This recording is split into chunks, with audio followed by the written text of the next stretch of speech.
আবু বকর হাওমা করে কাঁদতে শুরু করলেন। ওমর বলেন, আবু বকর ভাই তুমি এমন করে কেন কান্না করেছো বলো? আবু বকর বলছেন, ভাই ওমর আমার মনে হয় রাসূল আর দুনিয়াতে বেঁচে নাই। ওরে ওমর আমার রাসূল যদি মারা যায়, আমার রাসূল যদি দুনিয়াতে যদি না থাকে ওমর আমি আবু বকর আমি কেমন করে দুনিয়াতে থাকবো? আমি রাসূলকে না দেখলে আমি থাকতে পারবো না। এত নবীজিকে বাপজি আবু বকর বেশি ভালোবাসতেন। আল্লাহর নবী জনাবে মুহাম্মদ রাসূলুল্লাহ সাল্লাল্লাহু তাআলা আলাইহি ওয়াসাল্লামের বাপজি নবীজির সাথে আবু বকরের মহব্বতের অনেক নিদর্শন বাপজি আপনারা শুনেছেন। আপনারা জানেন নবী আমার মক্কা থেকে মদিনায় চলে গিয়েছিলেন বাবা আল্লাহর হুকুমে। ওই সময় বাপজি আবু বকর প্রমাণ করে দিয়েছিলেন সব সাহাবার চেয়ে বাপজি রাসূলুল্লাহকে আবু বকর বেশি ভালোবাসতেন। আমার নবীজিকে একদিন জিবরিল আলাইহিস সালাম মক্কা নগরে এসে বললেন, ওগো আল্লাহর নবীজি আল্লাহ আমাকে বলেন আপনাকে মক্কা ছেড়ে মদিনায় যাওয়া লাগবে। আল্লাহর নবী বলেন, ওরে জিবরিল ভাই এখনই কি চলে যাব? আমি রেডি আছি। বলে নবী যে এখন নয়। সাদাতে আল্লাহর নবী বলেন, জিবরিল ভাই আমি কি একা যাব না আমার সঙ্গে আর কেউ যাবে? জিবরিল বলে, হুজুর গো আপনার সাথে অন্য কোন মানুষ যাবে না, একটা মানুষ যাবে। কে? বলে আপনার জানের বন্ধু আবু বকর। আল্লাহ রাসূল বলেন, ওরে জিবরিল ভাই এখন কি যাওয়া লাগবে? বলে না। কখন যেতে হবে এটা জানি না, কিন্তু আল্লাহ এতটুকু বলেছে, হে জিবরিল যাও যাও আমার দোস্ত হাবিবুল্লাহকে জানিয়ে দাও তার বন্ধু আবু বকর আর বিশ্বনবীকে মক্কা ছেড়ে মদিনায় চলে যাওয়া লাগবে। যেদিন আমি আল্লাহ বিশ্বনবীকে আমি তোমার দ্বারা যখন আমি যেতে বলবো আমি তোমাকে হুকুম দেব আর নবীজিকে বলে আসবা। ওই সময় তার বন্ধু আবু বকরকে ডেকে নিয়ে চলে যাবে। আল্লাহর নবী কথাটা শোনার পর জিবরিল অদৃশ্য হয়ে গেলেন। যাওয়ার কিন্তু ডেট তারিখ বললেন না, 1 মাস পর যাবে না, 6 মাস পর যাবে না, সব বললেন না। শুধু বললেন যেদিন আল্লাহর অর্ডার হবে সেদিন এসে বলে যাব। আল্লাহর নবী আর থাকতে পারলেন না, দৌড়ে এসে আবু বকর বাড়ি এসে বলেন, ওরে আমার বন্ধু আবু বকর কিছুক্ষণ আগে জিবরিল এসেছিলেন। বলে হুজুর কি বললো? বলে আল্লাহর নবীজি ডাক দিয়ে বলে, জিবরিল ভাই তোমাকে আমাকে মক্কা ছেড়ে মদিনায় চলে যাওয়া লাগবে। আবু বকর আর পেছন দিকে তাকালেন না। বলে হুজুর লব্বেক রাসূলুল্লাহ, হুজুর আমি উপস্থিত আছি, রেডি আছি, বলেন এখন যেতে রাজি আছে। আল্লাহ রাসূল বলেন, আবু বকর আমি জিবরিল ভাইকে জিজ্ঞাসা করেছে, জিবরিল বলে নাই, শুধু বলেছে আল্লাহর যেদিন অর্ডার হবে সেদিন আপনাকে এসে বলবো আর সেদিন তোমাকে ডেকে নিয়ে চলে যাবো। আবু বকর আবু বকর বলে, হুজুর আর কিছু বলা লাগবে না। বিশ্বনবী আবু বকরকে বলে বাপ যে আবার বাড়িতে চলে গেলেন। দিনের দাওয়াত দেয় থাকার দাওয়াত দেয় থাকে, এভাবে থাকতে থাকতে বাবা আল্লাহর নবীজির বন্ধু আবু বকর বিশ্ব নবীর কথা সেদিন থেকে শোনার পর আর বিছানাতে ঘুমায় নাই। আল্লাহ দরদি নবীর বন্ধু আবু বকর উনি জানেন কেন শুনেছেন মক্কা থেকে মদিনায় যাওয়া লাগবে রাসূলকে নিয়ে। মক্কা থেকে মদিনায় যদি যেতে যায় মক্কার কাফিরদের চোখের আড়াল করে পালিয়ে যাওয়া লাগবে। তাই আল্লাহ রাসূল হয়তো দোকানে দিনের বেলায় খাবার নিতে পারা যাবে না। তাই আবু বকর কিছু বাবজি খাজর গোলক সুন্দর করে পুটলায় বেঁধে নিলেন একটা কাপড়ে। আল্লাহ নবীর বন্ধু বাবা আবু বকর একটা চামড়ার মুশুকে পানি নিলেন। আমার রাসূলকে পিপাসা লাগলে নবীকে পানি দেব, নবী পানি পান করবে। হযরতে আবু বকর তার বিবির নাম রুম্মান, এই রুম্মান বিবিকে ডাক দিয়ে আবু বকর বলেন, ওরে বিবি রুম্মান শুনে নাও, আল্লাহ রাসূল আমার সঙ্গে মক্কা থেকে মদিনায় যাওয়ার পথে নবীজের পা দুখানা ফুলে যাবে, ব্যথা হবে, নবী আমার ক্লান্ত হয়ে যাবে রে আমার বিবি রুম্মান শুনে নাও, আমার রাসূল আরাম করবে, সেই সময় নবী আমার মাটিতে শুয়ে থাকলে কষ্ট পাবে। এই বলে বাবা আবু বকর খাজুর গাছের ছোবাকে মোলাম করে বাবা ছোট্ট করে একটা গাদলা তৈরি করলেন। ওই গাদলা তৈরি করে সব পুটলার আকারে বাপ যে একটা বড় করে পুটলা আপনার করে নিলেন। রাত্রি বেলায় এশার নামাজ পড়ে বাবা আল্লাহ রাসূলের বন্ধু আবু বকর নবীর কাছ থেকে দোয়া নিয়ে বাড়ি এসে তার বিটি আসমা, আবু বকরের বিটি হযরত আয়েশা সিদ্দিকা রাদিয়াল্লাহু তাআলা আনহুম আজমাইন, আর তার জনম দক্ষিণী মা রুম্মান, এরা তিনজনাই আবু বকরের পুটলা এত ভারী ছিল একা তুলতে পারতেন না। সবাই মিলে ফজরের বাপটি নাই এশার নামাজের পর বাড়িতে আসতেন, তুলে দিতেন। আবু বকর ওই পুটলা নিয়ে বাপটি সারা রাত দরজার ভিতর দিক থেকে বাপটি কান লাগিয়ে ওই পুটলা মাথায় করে নিয়ে সারা রাত বাপজি আপনার দাঁড়িয়ে থাকতেন। আল্লাহর নবী ডাকবে, নবীর ডাকে সাড়া দিয়ে চলে যাব। আবার যাতে ফজরের আজান শুনতে পেতেন বাবা, আসসালাতু খায়রুম মিনান নাওম, এই আওয়াজ শোনার পর আবু বকর পুটলা রেখে দিয়ে নতুন করে ওযু করে বাপ যাবার মসজিদে আপনার নামাজ পড়ার জন্য দৌড়াতেন মক্কায়। এইভাবে আল্লাহর রাসূল বাপজি রাত্রির বেলা শুয়ে আছেন। হযরত জিবরিল আলাইহিস সালাম বেশ বহুদিন পর বাবা আল্লাহ নবীর কাছে এসে বলেন, আসসালামু আলাইকা ইয়া রাসূলুল্লাহ ইয়া হাবিবাল্লাহ। আল্লাহর নবী সালামের উত্তর দিয়ে বলেন, জিবরিল ভাই এত রাত্রিতে কেন? বলে হুজুর এখন আপনার বিছনায় আপনার জামাই আলী রাদিয়াল্লাহু তাআলা আনহুকে বিছনায় শুয়ে দিয়ে নবী গো আপনি এখনই মক্কা ছেড়ে মদিনায় চলে যান। অনেক ঘটনা বাপজি হিজরতের লম্বা ঘটনা আছে, ওদিকে আমি যাব না। আল্লাহর নবী জনাব মুহাম্মদ রাসূলুল্লাহ সাল্লাল্লাহু তাআলা আলাইহি ওয়াসাল্লাম বাপজি মক্কা থেকে যখন বাড়ি থেকে বেরিয়ে চলে গেলেন, কাফেররা বাপজি জানতে পারলো না। ৬০০০ বেঈমান কাফেরের মুশরিকের বাদশারা তারা বাপজি সকলে ঘেরাও করে দাঁড়িয়েছিল। সবারই চোখে বাপজি ধুলা ঢুকে গেল। নবী এক মুষ্টি ধুলা দিয়েছিলেন ছড়ে। আল্লাহর নবী বেরিয়ে আবু বকরের দরজায় এসে ডাক দিয়েছেন, আবু বকর। কেউ বলেছেন বকর বেরোয় নাই, শুধু আবু বকর শব্দ বাপজি বকরটা বেরোনোর আগে আবু শব্দ বের করেছেন। আর সঙ্গে সঙ্গে বাবা আবু বকর লাব্বাইকা রাসূলুল্লাহ বলে ঝাঁপ দিয়ে দাঁড়িয়ে গেলেন। বলুন সুবহানাল্লাহ। আল্লাহর নবী বলেন, আবু বকর তুমি কি জানতে আজকে রাত্রি বেলা আমি আসবো? বলো হুজুর না। আল্লাহ রাসূল বলেন, ওরে আবু বকর তাহলে কি তুমি বিছানায় ঘুমাও নাই? আবু বকর সব ঘটনা বাপজি খুলে খুলে বলতে লাগলেন, নবী গো যেদিন আপনি বলেছেন আবু বকর তোমাকে আমাকে মক্কা ছেড়ে মদিনায় চলে যাওয়া লাগবে, ওগো আল্লাহর রাসূল শুনে নেন, সেই দিন থেকে নবী আজ পর্যন্ত আমি বিছানায় টেক লাগিয়ে পিঠ লাগিয়ে ঘুমাই নাই, দরজার গুড়িতে পিঠ লাগিয়ে দাঁড়িয়ে থাকতাম। নবী আপনার গলার আওয়াজখানা শুনতাম কখন আসবে। নবী বলেন, রে আবু বকর তুমি কেন ঘুমাতে না? বলো হুজুর যদি বিছানায় ঘুমিয়ে যায়, আমি যদি নিদ্রায় চলে যাই আর আপনি এসে ডাক দিবেন আবু বকর, আবু বকর। রসুল আপনার ডাকের সাড়া না দিতে পারলে আপনার গলার আওয়াজ কাফেররা হয়তো কানে তারা শুনতে হয়ে যাবে, নবীকে আপনাকে আঘাত করবে। ওই কিয়ামতের ময়দানে যেদিন কোটি কোটি মানুষের সমাগম হবে, সেই দিন যদি আল্লাহ একটিবার যদি বলে, আবু বকর তোমার বাড়িতে আমার দোস্ত হাবিবুল্লাহ এসে ডাক দিয়েছিল, কেন আমার আবু বকরের হে আবু বকর আমার নবীজির ডাকে কেন সাড়া দাও নাই? সেদিন নবী আমি পাকড়াও হয়ে যাব, আমি উত্তর দিতে পারবো না। এই কারণে নবী গো পুটলা মাথায় করে নিয়ে সারা রাত দাঁড়িয়ে থাকতাম। আল্লাহর নবী বলেন, ওরে আবু বকর আজ তো বলে নাই, এখানে তুমি রাবি বলেছেন, কেউ বলেছেন বাবা ৩ মাস আগে কথাটা বলেছিল। বলুন সুবহানাল্লাহ। শ্রদ্ধেয় জনাব আজকের জালসা নির্বাচিত মনোনীত যোগ্যতম সভাপতি মহাশয় ও সম্মানিত আমন্ত্রিত ওলামে কেরাম ও আমার সম্মুখের শ্রদ্ধেয় বা জ্যেষ্ঠ বাবা জীবনেরা, আমার সমবয়স্ক সমজস্ব যুবক ভাইয়েরা, পর্দার আড়ালের মা বোনেরা ও আমার সম্মুখের কচি কচি স্নেহের বাচ্চারা, সকলকে জানাই আমার বুক ভরা ভালোবাসা সালাম। আসসালামু আলাইকুম ওয়া রাহমাতুল্লাহি ওয়া বারাকাতুহু। ভাই সালামের উত্তর যেভাবে হওয়া দরকার সেভাবে পাইনি। সালাম দেওয়া হচ্ছে সুন্নাত আর উত্তর দেওয়া হচ্ছে বাপজি ওয়াজিব। শোনার পর যদি না দেন চরম গুনাহ হবে।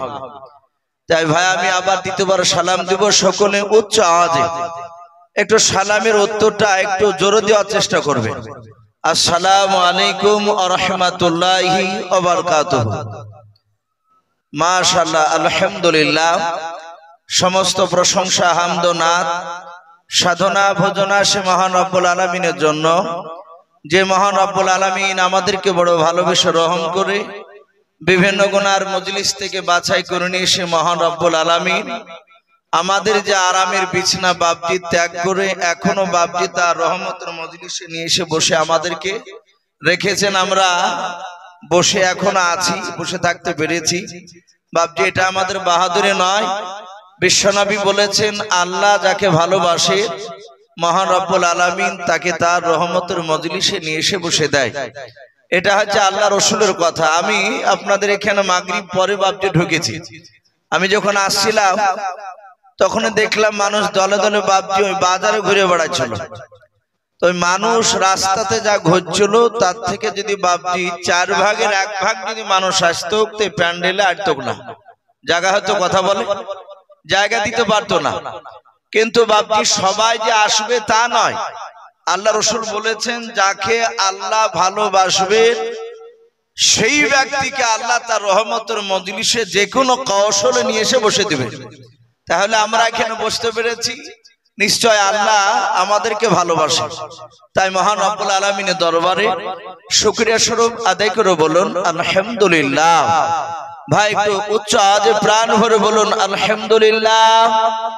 তারপরে পরে আপনার আমার নবী, যিনি ধর্মের গুরু, বিশ্ববরণ্য নেতা, মা আমিনার লাল হযরত আব্দুল্লাহর লাগতে জেগার, যিনি সাইয়্যিদুল মুরসালিন ও খাতামান নবিয়্যিন, যিনি হাবিবে কিবরিয়া আশরাফুল আম্বিয়া, जिनार लकाब रब्बुल आलमीन से आरशे आज़िमे दिएছেন सिदरातुल उला काहफिल वारा मिसबात जुलाम बद्रिद्दुजा आका कामली वाला जनाब मोहम्मद रसूलुल्लाह सकल सल्लल्लाहु ताआला अलैहि ওয়াসাল্লামের উপরে অগণিত দ্রুত সালাম বর্ষিত হোক, অর্পিত হোক। সকল বলুন আল্লাহুম্মা আমিন।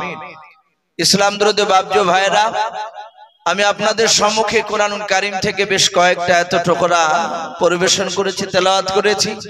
তারপরে পরে বিশ্ব নবীর পবিত্র জবান থেকে মাত্র 2টো হাদিসের টুকরা পাঠ করেছি।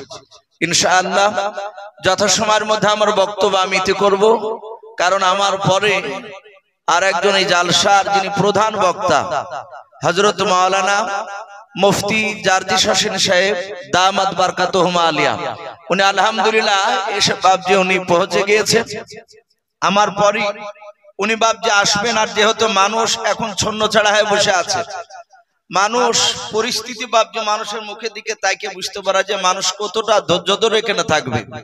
আমি প্রতিটা বাপজি ভাইকে বলবো, ভাই আমরা যারা এখানে এসেছি আমরা সকলে আমরা এই জায়গায় বাপজি আপনারা মনে মনে তওবা করে, পুরো আর তওবা বলতে না পারলে শুধু আস্তাগফিরুল্লাহ এই শব্দটা তো বাপজি সকলেই পারবো না ভাই। আমরা তওবা মনে মনে করে নিয়ে বসে যাই যে আল্লাহ এই জালসার মাহফিল অম্বরপুর মাদ্রাসার পাশে যে জালসা, এই মসজিদের উন্নতি কল্পে জালসা শুনতে এসেছি। আমরা এখানে কোরআন হাদিসের কথা শুনবো এবং তার সাথে সাথে আমল করার উদ্দেশ্যে নিয়ে বাড়ি যাব। বলুন ইনশাআল্লাহ, একটু জোরে বলুন ইনশাআল্লাহ। ভাই আলোচনা আমার পূর্বেকার বক্তা, তার পূর্বেকার বক্তা, তার পূর্বেকার বক্তার মুখ থেকে অনেক কথা শুনেছেন আপনারা। আল্লাহ রাসূল সাল্লাল্লাহু তাআলা আলাইহি ওয়াসাল্লামের সব তারা খুব মূল্যবান কথা আলোচনা করেছে। প্রতিটা বক্তার বাপজি তাদের বক্তব্যের সারমর্ম হচ্ছে বেনামাজি মানুষ তারা যেন নামাজি হয়, যারা চুরি করে তারা যেন চুরি করা ছেড়ে দেয়, যারা মদ খায় তারা যেন মদ না খায়, মানুষ বড়দেরকে শ্রদ্ধা করে আর ছোটদেরকে যেন স্নেহ করে। এর বাইরে আর কিছু বলে ভাই একটু কথা বল। এগুলো হচ্ছে মূল বাপজি আপনার বক্তব্য, এগুলোই আলোচনা। এখন বাপজি ওই কথা 4-5টা বলে যদি ছেড়ে দেওয়া যায় তাহলে মানুষকে শুনতে ভালো লাগে না। তাই কি করে যে নবীদের কথাগুলো, সাহাবাদের কথাগুলো তারা কিভাবে দ্বীনের দাওয়াত দিয়েছেন এই নিয়ে আলোচনা হয়। তো ভাই আপনারা আমরা সকলেই জানি যিনি আমাদের নবী তিনি হচ্ছেন আখির জামানার পয়গম্বর জনাবে মুহাম্মদ রাসূলুল্লাহ। একটু সকলেই আস্তে আস্তে ঠুট লড়ে বলুন সাল্লাল্লাহু আলাইহি ওয়াসাল্লাম। আমরা জানি এই বিশ্ব নবী রহমতের নবী রাসূল আমার দুনিয়ার বুকে বাপজি সেই জামানায় আল্লাহ তাকে পাঠিয়েছিলেন যে আমার পথহারা বান্দা বান্দিরা তারা রাসূলের কথা শুনে যেন তারা আমার পথকে যেন চিনতে পারে। আমার বিশ্বনবী দুনিয়ার বুকে বাপজি আসার পরে এক নয় দুই নয়, নবী আমার 23 বছর বাপজি, 40 থেকে নিয়ে মাথার যে বছর হলো, এই 23 বছর বিশ্ব নবী ইমানের দাওয়াত, জান্নাত জাহান্নামের কথা মানুষের দ্বারে দ্বারে বাপজি বলে বেরিয়েছিলেন। কথা সত্য না মিথ্যা? একটু বাপ একটু জোরে বলুন। কথা সত্য। নবীজি দুনিয়ার বাপজি জমির জন্য ঝামেলা করে নাই। আল্লাহ রাসূলকে অনেক কাফেররা ওয়াফাত দিয়েছিল, হে মোহাম্মদ আব্দুল্লাহর সন্তান, তোমার সাথে একটা শর্ত আছে আমাদের। বলে কি? বলে শর্ত হচ্ছে যদি তুমি আমাদের বাপ দাদার ধর্মকে যদি ছেড়ে দাও। আমরা জানি বিশ্ব নবী বাপজি সারা পৃথিবীর ধন সম্পদের উপর লোভ করে নাই। কিতাবে এসেছে আল্লাহ রাসূল সাল্লাল্লাহু তাআলা আলাইহি ওয়াসাল্লাম 40 বছর পর থেকে নিয়ে যখন কোরআনের কথা, কলেমার দাওয়াত যখন বাপজি দিতে শুরু করলেন, কিতাবে লিখেছে নবীর কলেমার দাওয়াত দেওয়া মাত্র 14 দিন চলছে। কতদিন বললাম ভাই? 14 দিন। এই 14 দিনকার দিন বিশ্ব নবী দরদি নবী মক্কার চৌরাস্তার মোড়ে গিয়েছেন কলেমার দাওয়াত দিতে। যেমন আপনাদের অমরপুর একটা বেশ মোটামুটি জংশন জায়গায় মাদ্রাসা আছে যেহেতু, তা আল্লাহ রাসূল সাল্লাল্লাহু আলাইহি ওয়াসাল্লাম মক্কার চৌরাস্তার মোড়ে গিয়ে দেখলেন কয়েকটা লোক, তার একেবারে গরিব শ্রেণীর, তাদের কাছে গিয়ে রাসূলুল্লাহ তাদের কাছে জাহান্নামের জান্নাতের কথা শোনালেন। মক্কার তারা রাসূলকে চিনতো না, তারা বিশ্ব নবীজির মধুর বাণী শুনে, কথা শুনে বাপজি তারা রাসূলের কথাতে তারা সব রাজি হয়ে গেল। তারা বলল, ভাই এত সুন্দর তোমার কথা। আল্লাহ রাসূল বলেন, আমি মক্কা নগরে শুধু নয়, গোটা পৃথিবীর মধ্যে আল্লাহ রাব্বুল আলামিন আমাকে রাসূল করে পাঠিয়েছেন। নবী প্লাস রাসূল। আমার বিশ্ব নবীর কথাগুলো শুনছিল। আর ওই সময় বেঈমান আবু জাহাল, যাকে আমরা আবু জেহেল বলি, চলতি ভাষায় সকলে আমরা আবু জেহেল জেহেল করে রাখি, এই আবু জেহেল বেঈমান আমার বিশ্ব নবীর আপন চাচা নয়। অনেকেই ভাবে যে আবু জেহেল বিশ্ব নবীর আপন চাচা নয়, আল্লাহ রাসূল সাল্লাল্লাহু আলাইহি ওয়াসাল্লামের প্রতিবেশী চাচা। বাড়ির একটু ঘুরে গিয়ে যারা হাজী সাহেব হজ করতে গিয়েছে, তারা দেখেছেন বিশ্ব নবীর বাড়ি থেকে আবু জেহেলের বাড়িটা খুব একটা দূর নয়। বেঈমান আবু জেহেলের বাড়িটা এখন পায়খানার চেম্বার করা হয়েছে। আমাদের উস্তাদ সুরুলিয়া মাদ্রাসার বাদুল সাহেব, উনি যে হেড ছিলেন, উনি বলছিলেন যে বাবা, আমি আবু জেহেলকে তো দেখতে পাইনি, কিন্তু বেঈমান আবু জেহেলের বাড়িতে একবার পায়খানা করে এসেছে, ওকে তো পারিনি কিছু করতে। তা আমরা যারা হজে গিয়েছেন তারা বাপজি দেখে এসেছে, আবু জেহেল তার প্রতিবেশী চাচা।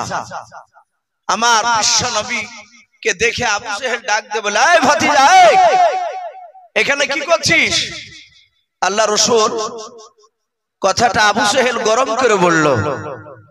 আমার বিশ্ব নবীজি আস্তে করে বললেন, চাচা আমি তো এমন কোনো অন্যায় আমি এখানে করতে আসি নাই।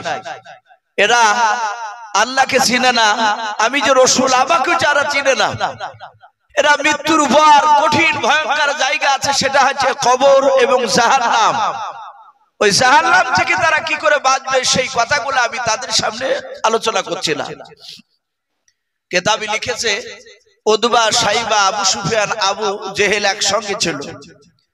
আমার বিশ্ব নবী দাঁড়িয়ে আছে সারা পৃথিবীর শ্রেষ্ঠ নবী, যে নবী আমার রাস্তা দিয়ে একবার যদি হাঁটতেন, যে রাস্তা দিয়ে তিরমিজি শরীফে এসেছে, সে রাস্তায় নবী আর 14 দিন ধরে যদি না যেতেন, তো ওই রাস্তাতে নবুয়ত খুশবু পাওয়া যেত। বলুন সুবহানাল্লাহ।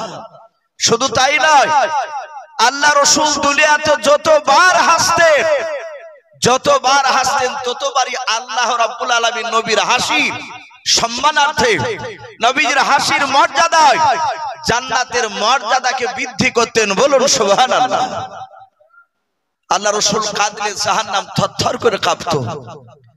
আর সেই নবীকে বেঈমান আবু জেহেল খ্যাচ করে রাসূলুল্লাহর কলার খানে কিভাবে ধরলো, সবাই তাকে থেকে দেখছে মক্কার কাফেররা, এরা সবচেয়ে তাবড় নেতা মক্কা। আল্লাহ রাসূল সাল্লাল্লাহু তাআলা আলাইহি ওয়াসাল্লাম বলে, চাচা আমি কি অপরাধ করেছি? অপরাধ তুই আমার বাপ দাদার বিরুদ্ধে কথা বলা। এই আব্দুল্লাহর সন্তান, তোকে সাবধান করে দিচ্ছি, আজ চলে যা, আগামী কাল থেকে যদি আমাদের বাপ দাদা ধর্মের বিরুদ্ধে কথা বলিস তাহলে তোকে আমরা মারতে বাধ্য হব।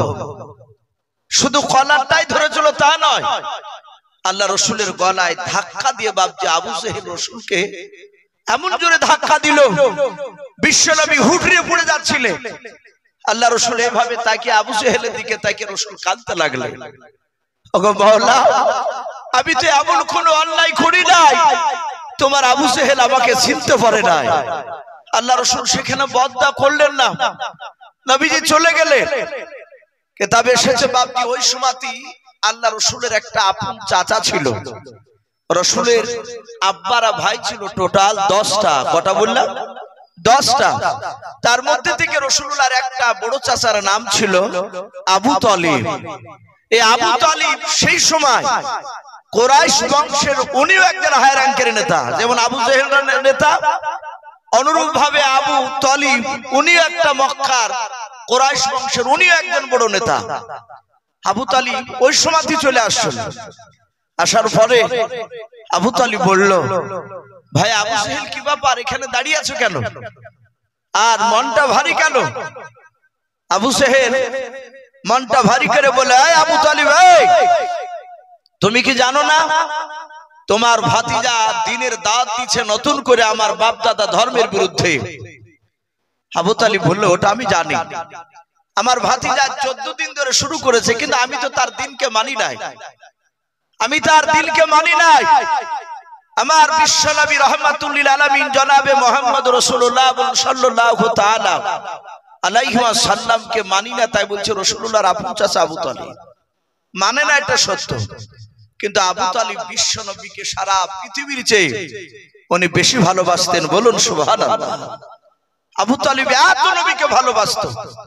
আমার বিশ্বনবী রহমতের নবী ব্যাপার আবু তালিবকে বলল, ভাই তোমার ভাতিজা আগামী কাল থেকে যেন আমাদের বাপ দাদা ধর্মের বিরুদ্ধে কথা না বলে। আবু জেহেল বলল, ভাই আবু তালিব শুনে নাও, যদি তোমার ভাতিজা আগামী কাল থেকে যদি কলেমার দাওয়াত দেয়, আমাদের বাপ দাদা ধর্মের বিরুদ্ধে কথা বলে, আমরা আবু জেহেল, উতবা, সাইবা, আবু সুফিয়ান, আমরা যে বড় বড়, আমরা মক্কার বড় বড় সম্মানীয় ব্যক্তিগুলো রয়েছে, ওই বেঈমানরা নিজে দাবি করেছে আমরা সম্মানী ব্যক্তি। এখানে আলোচনা হয়েছে যদি তোমার ভাতিজা কলেমার দাওয়াত দেয়, আগামী কাল মারতে আমরা বাধ্য হব। আল্লাহর নবী জনাবে মুহাম্মদ রাসূলুল্লাহ সাল্লাল্লাহু তাআলা আলাইহি ওয়াসাল্লাম আল্লাহর নবীজিকে বাপজি যখন বেঈমান আবু জেহেলের দনেরাও, মক্কার বড় বড় নেতারা যখন বিশ্ব নবীকে মারবো বলল, ওই সময় আবু তালিবের 2 চোখের কোনা দিয়ে ঝরঝর করে পানি ঝরতে লাগলো। আল্লাহর নবী জনাবে মুহাম্মদ রাসূলুল্লাহ সাল্লাল্লাহু তাআলা আলাইহি ওয়াসাল্লাম বিশ্ব নবী জানেন না আমার চাচা আবু তালিবকে ধরে বলেছে মারবো। তাও আবু তালিবকে ডাক দিয়ে বলল, ভাতিজা নাই, ও আবু তালিব শুনে নাও, তোমার ভাতিজাকে ডেকে গিয়ে রাত্রি মানে বলবা, যদি আমাদের বাপ দাদা ধর্মের বিরুদ্ধে যদি কথা বলে দেয়, কথা বলা বন্ধ করে দেয়, তোমার ভাতিজাকে 1 না 2 নাই, আমরা 3টা পুরস্কার দেব। আবু তালিব ডাক দিয়ে বলল, ভাই আমার ভাতিজাকে এমন কি পুরস্কার দেবা বলো? ডাক দিয়ে বলল, ভাই আবু তালিব, তোমার ভাতিজাকে প্রথম নাম্বার পুরস্কার দেওয়া হবে, যদি আমাদের বাপ দাদা ধর্মের বিরুদ্ধে কথা বলে দেয়, তাহলে প্রথম নাম্বার গোটা মক্কা নাই, গোটা আরবের মধ্যে তোমার ভাতিজাকে 1 নম্বর সম্মান দেয়া হবে। আল্লাহর নবী জনাবে মুহাম্মদ রাসূলুল্লাহ সাল্লাল্লাহু তাআলা আলাইহি ওয়াসাল্লাম নবীজির চাচা ডাক দিয়ে বলেছিলেন, ওগো আমার মক্কার নেতারা, বলো 2 নাম্বার কি দিমা বলো। আল্লাহর নবী জনাবে মুহাম্মদ রাসূলুল্লাহ সাল্লাল্লাহু তাআলা আলাইহি ওয়াসাল্লামের ব্যাপারে মক্কার বেঈমানরা আবু জেহেল সহ বলল, যদি আল্লাহর রাসূল যদি আমাদের বাপ দাদা ধর্মের বিরুদ্ধে কথা বলে বন্ধ করে দেয়, শুনে নাও, 2 নাম্বার, গোটা মক্কা নগরের মধ্যে সবচেয়ে হিষ্টপিষ্ট, 1 নাই 2 নাই, 200টা ওট দান করা হবে। ওরে আবু তালিব ভাই শুনে নাও, 3 নাম্বার পুরস্কার দেওয়া হবে। গোটা মক্কা নগরের মধ্যে সবচেয়ে বড় যে খাজুরের বাগানটা, তোমার ভাতিজা যদি চায় আমরা মক্কার তরফ থেকে তাকে ফ্রি দিয়ে দেওয়া হবে। আল্লাহ রাসূল তার চাচা বললেন, ভাই এই 3টে বলে হ্যাঁ, আমার বিশ্বনবী রাহমাতুল লিল আলামিন সাল্লাল্লাহু তাআলা আলাইহি ওয়াসাল্লামকে পুরস্কার দিবে। আবু তালিব শুনল। আবু তালিব বলল, ভাই চিন্তা করো না, আমি ছোট থেকে মুহাম্মদ সাল্লাল্লাহু আলাইহি ওয়াসাল্লামকে আমি লালন পালন করি। আপনারা শুনেছেন নবী 8 বছর বয়সে, যখন নবীর 8 বছর বয়স হয়, ওই সময় নবীর আপন দাদা আব্দুল মুত্তালিব দেখাশোনা করতে উনি ইন্তেকাল করেছিলেন। এই আবু তালিব ইন্তেকাল করার পর 8 বছর থেকে নিয়ে বাপজি রাসূল সাল্লাল্লাহু আলাইহি ওয়াসাল্লামকে প্রায় 40 বছর শুধু নয় 25 বছর পর্যন্ত, নবীর বয়স পর্যন্ত একই বাসনে একই সঙ্গে আবু তালিব আর মুহাম্মদ সাল্লাল্লাহু আলাইহি ওয়াসাল্লাম খাবার খেতেন। বলুন আলহামদুলিল্লাহ। উনি মানুষ করেছেন আবু তালিব বিশ্বনবীকে। বলল, ভাই আশা করি আমার কথাকে সে মেনে নেবে। আবু তালিব রাত্রিবেলা বাড়ি চলে গেল। বাড়ি যাওয়ার পর তার বিবিকে বলল, বিবি রে, আমি সেই আমার ভাতিজার সাথে যেদিন 25 বছর বয়সে খাদিজার সাথে বিয়ে হয়ে যায়, বিয়ের পরের দিন থেকে নয়, বিয়ের রাত্রি থেকে আমি আমার ভাতিজার সাথে খাবার একসঙ্গে খাই নাই। আমি ভাতিজার বিয়ে দিয়েছি, আমার ভাতিজা তার অর্ধাঙ্গিনী বিবিকে নিয়ে খাবার খাবে। আমার বিশ্বনবীর চাচা সেদিন থেকে খাবার আর একসঙ্গে খেয়েছিলেন না। তাই বলল, বিবি একটা বাসনে 2 জনের খাবার খোলো, যেন দুজনাই পেট ভরে যেন খাবার খাওয়া হয়। একটা বাসনে ওই রকম ভাবে খাবার সাজা। খাবার সাজানো হলো। আল্লাহ রাসূল পাশের ঘরে ছিলেন। আবু তালিব বলল, ভাতিজা, ও ভাতিজা, বিশ্বনবীর এত সুন্দর আখলাক, এত সুন্দর চরিত্র মক্কার লোকেরা দেখে অবাক হয়ে যেত। বলুন আলহামদুলিল্লাহ। আল্লাহ রাসূলের এমনই ব্যবহার। আর আজ আমরা বাপজি মুসলমান নাম দিয়েছি, আমাদের ব্যবহার বাপজি রাসূলের সুন্নাত তরিকায় আমরা চালাতে পারছি না। সে আলেম বলে আর হাজী বলেন আর সাধারণ মানুষ বলেন না কেন, আজ আমাদের ব্যবহার পুরো বাপজি একদম রাসূলের, সাহাবাদের রাসূলের বাপজি চরিত্র বিরুদ্ধ হয়ে যাচ্ছে। এই জন্য তো বাপজি আমাদের দিন দিন আজ অত্যাচার, বেঈমানদের শক্তি বাপজি বাড়িয়ে যাচ্ছে। এত ফিলিস্তিনের জন্য বাপজি আমরা সবাই দোয়া করছি, করি নাই বলে? ইমাম সাহেব দোয়া করে না? আপনারা তো আমিন আমিন করছেন সবাই আমাদের সাথে হাত। এত দোয়া একটাও বাপজি কবুল হচ্ছে না কেন? আমরা সবাই ভেজালে পরিণত হয়ে গেছি। আজ আমরা টুপিওয়ালা, দাড়িওয়ালা, গোল পাঞ্জাবিওয়ালা, আজ আমাদের অপর দেখে মনে হচ্ছে সত্যি আল্লাহওয়ালা, কিন্তু ভিতরটা আমাদের ভালো নেই। আমাদের ভিতরটা গুনাহতে জর্জরিত হয়ে গেছে। এই জন্য বাপজি আমাদের দোয়া তার কাজে আসছে না। আমরা বিশ্বনবীর সুন্নাত তরিকা আমরা কেউ চলতে পারছি না। যদি হয়তো 5 ওয়াক্ত নামাজ পড়ছি, দেখা যাচ্ছে গোপন সুদে টাকা চলছে আমাদের। যদি আপনার 5 ওয়াক্ত নামাজ পড়ছি, সুদে টাকা না খাটালে দেখা যাচ্ছে বেটা বিটির হক সঠিকভাবে আমরা আদায় করতে পারি। যে কোনো দিক দিয়ে আমরা গুনাহতে বাপজি জড়িয়ে আছি। আল্লাহ রাসূল সাল্লাল্লাহু তাআলা আলাইহি ওয়াসাল্লাম কাউকে উঁচু আওয়াজে কথা বলতেন না। আমার বিশ্বনবীকে অনেকেই গালিগালাজ করেছে। আল্লাহ রাসূল সাল্লাল্লাহু তাআলা আলাইহি ওয়াসাল্লামের কথা আপনারা শুনেছেন, যে বেঈমান আবু জেহেল 1 নয় 2 নয়, আমার বিশ্বনবীকে প্রায় 212 বেশি বাপজি আঘাত করেছে। তারপর রাসূলকে ডেকেছে, নবী ছুটেছে আবু জেহেলের কাছে। যদি একবার চাচা আবু জেহেল যদি একবার কলমা পড়ে নেয়, কলমা পড়লি জাহান্নামের আগুন থেকে সে বেঁচে যাবে। এমনি রাহমাতুল লিল আলামিন এই লাকাবটা এমনি রাসূলকে দেয় নাই, অন্য নবীকে রাহমাতুল লিল আলামিন বলে নাই, শুধু আপনার আমার রাসূলকে রাহমাতুল লিল আলামিন বলেছে। আমার বিশ্বনবী রহমতের নবী এসে বললেন, চাচা আমাকে ডাকলেন কেন? বলে, বাবা খাবার খেতে বসো। বিশ্বদরদী নবী নিজের চাচার সাথে খাবার খেতে বসেছে। আবু তালিব মনে মনে চিন্তা করছে, মক্কার আবু জেহেলরা তো আমাকে ধরে বলেছে যে মুহাম্মদ সাল্লাল্লাহু আলাইহি ওয়াসাল্লামকে কলমার দাওয়াত দিতে বারণ করুন, আর যদি দাওয়াত দেয় তাহলে আমরা তাকে মারব। আমি যদি আমার ভাতিজাকে খাবার খাওয়ার আগে যদি বলি, হয়তো ভাতিজা আঘাত পেয়ে দুঃখ পেয়ে হয়তো আর খাবার খাবে না। এখান থেকে আমাদের একটা শিক্ষা নেওয়া দরকার। আমাদের অনেক সন্তানরা আছে, তারা ভুল করে, করে না ভাই? অনেকের যাদের সন্তান আছে তারা জানে যে সন্তান ও কত বেয়াদবি করে।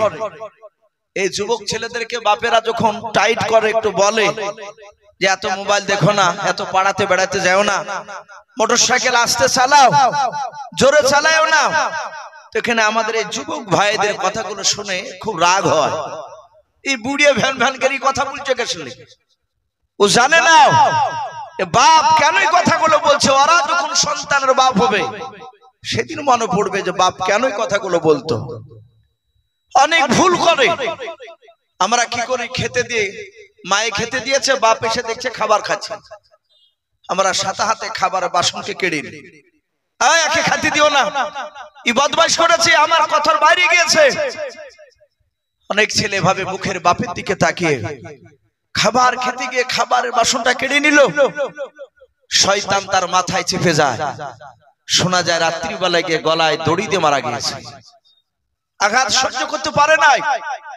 এই জন্য বাপ দিয়ে খাবার খেতে দিয়ে কোনো কথা বলতে গেলে খাবার খেতে দিয়ে বলেন না, খাওয়ার পরে বলে। একটা বেঈমান কাফের আবু তালিব আমার রাসূলের উপর ঈমান আনেনি, তবু আপনার শিক্ষা চিন্তা করছে যে না আগে বলা যাবে না, খাবারটা খেয়ে নে। আগে যদি বলি আর যদি ভাতিজা দুঃখ পেয়ে খাবার না খায়, তাহলে আমি যে তার চাচা গোটা রাত আমি আর ঘুমাতে পারবো না। বলুন সুবহানাল্লাহ, কি মহব্বত ভালোবাসা তার মধ্যে। আল্লাহ রাসূলকে বলেন, বাবা খাবারটা খেয়ে নাও। আমার বিশ্ব নবী দরদি নবী জনাবে মুহাম্মদ রাসূলুল্লাহ সাল্লাল্লাহু তাআলা আলাইহি ওয়াসাল্লাম নবী আমার নিজের চাচার দিকে বাপনি এভাবে হাত জোড় করে বলেন, চাচা আপনি ভালো জানেন আমার 8 বছর বয়সে যখন আমার দাদা আব্দুল মুত্তালিব মারা যায়, ওগো চাচা সেই দিন থেকে খাদিজার সাথে যতদিন আপনি বিয়ে দেন নাই, যেদিন বিয়ে দিয়েছেন সেদিন থেকে নিয়ে শুনে নেন চাচা, আপনি আমি তার আগে একই সঙ্গে খাবার খেতাম। ওগো চাচা আপনি তো ভালো জানেন আপনি আগে খাবার না খেলে আমি আপনার পয়গম্বর ভাতিজা খাবার খেতে পারি নাই। চাচা গো আপনি আগে খাবার খান, তারপরে আমি খাবার খাবো।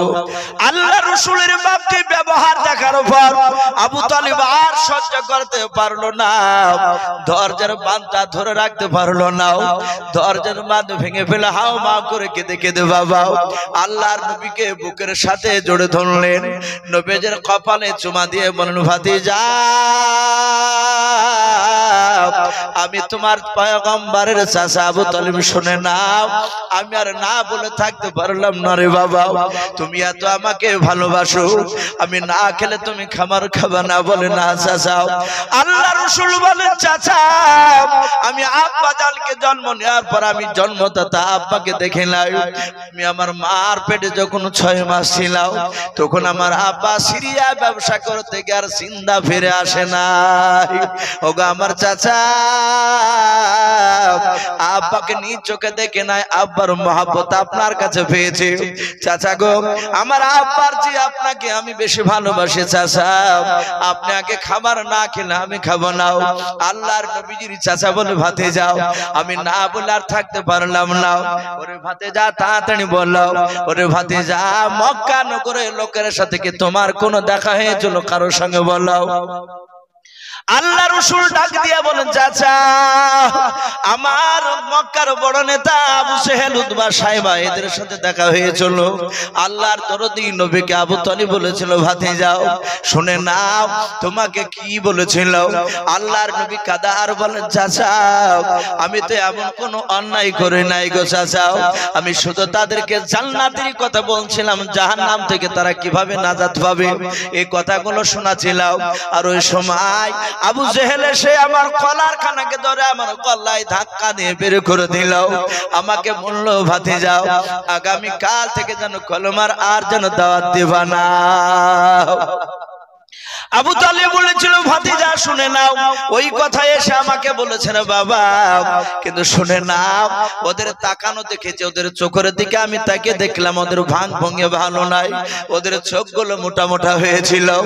রে আমার ভাতিজা তোমাকে মারবো বলেছে, কলমার দাওয়াত দেওয়া যদি তুমি বন্ধ না করো, ভাতিজা তোমাকে যখন মারবো বলল রে বাবা, আমার মনে হলো আসমান ভেঙে আমার মাথায় পড়ে যাবে। ও ভাতিজা আমি তোমার হাত ওখানা ধরে বলি কলমার দাওয়াত দিতে যেও নাও। আল্লাহ রাসূল ডাক দিয়া বলে, চাচা আর কিছু বলার আছে? বলে, হ্যাঁ বাবা, ওই মক্কার নেতা আবু জেহেল তারা বলেছে তুমি যদি কলমার দাওয়াত দেওয়া বন্ধ করে দাও, ওগো আমার ভাতিজা তোমাকে 3টে পুরস্কার দেবে। আল্লাহর নবীর কাছে সব খুলে খুলে বলল। আবু তালিব বলার পর ডাক দিয়া বলে, ভাতিজা ওই 3টা জিনিস যদি তোমাকে দিয়ে দেয়, মক্কা নগরে তোমাকে কাজ করা লাগবে না, আর খাবারের অভাব তোমার হবে না। আল্লাহর দরদি নবী জনাবে মুহাম্মদ রাসূলুল্লাহ সাল্লাল্লাহু তাআলা আলাইহি ওয়াসাল্লাম দরদি নবী আমার ডাক দিয়া বলেন, চাচা শুধু মক্কার 3টা পুরস্কার কেন চাচা শুনে নেন, গোটা পৃথিবীর যদি ধন সম্পদ যদি দিয়ে দেয়, তার সাথে চাচা ওই মক্কার লোকেরা আসমান থেকে যদি সূর্য পেড়ে নিয়ে এসে আমার ডানা হাতে দিয়ে দেয়, আসমান থেকে চাঁদ নিয়ে এসে যদি আমার বাম হাতে দিয়ে দেয়, চাচা খোদার কসম করে বলে চাচা শুনে নেন, কলমার দাওয়াত দেওয়া বন্ধ করবো না। জোরে বলুন সুবহানাল্লাহ। আল্লাহ রাসূল ডাক দিয়ে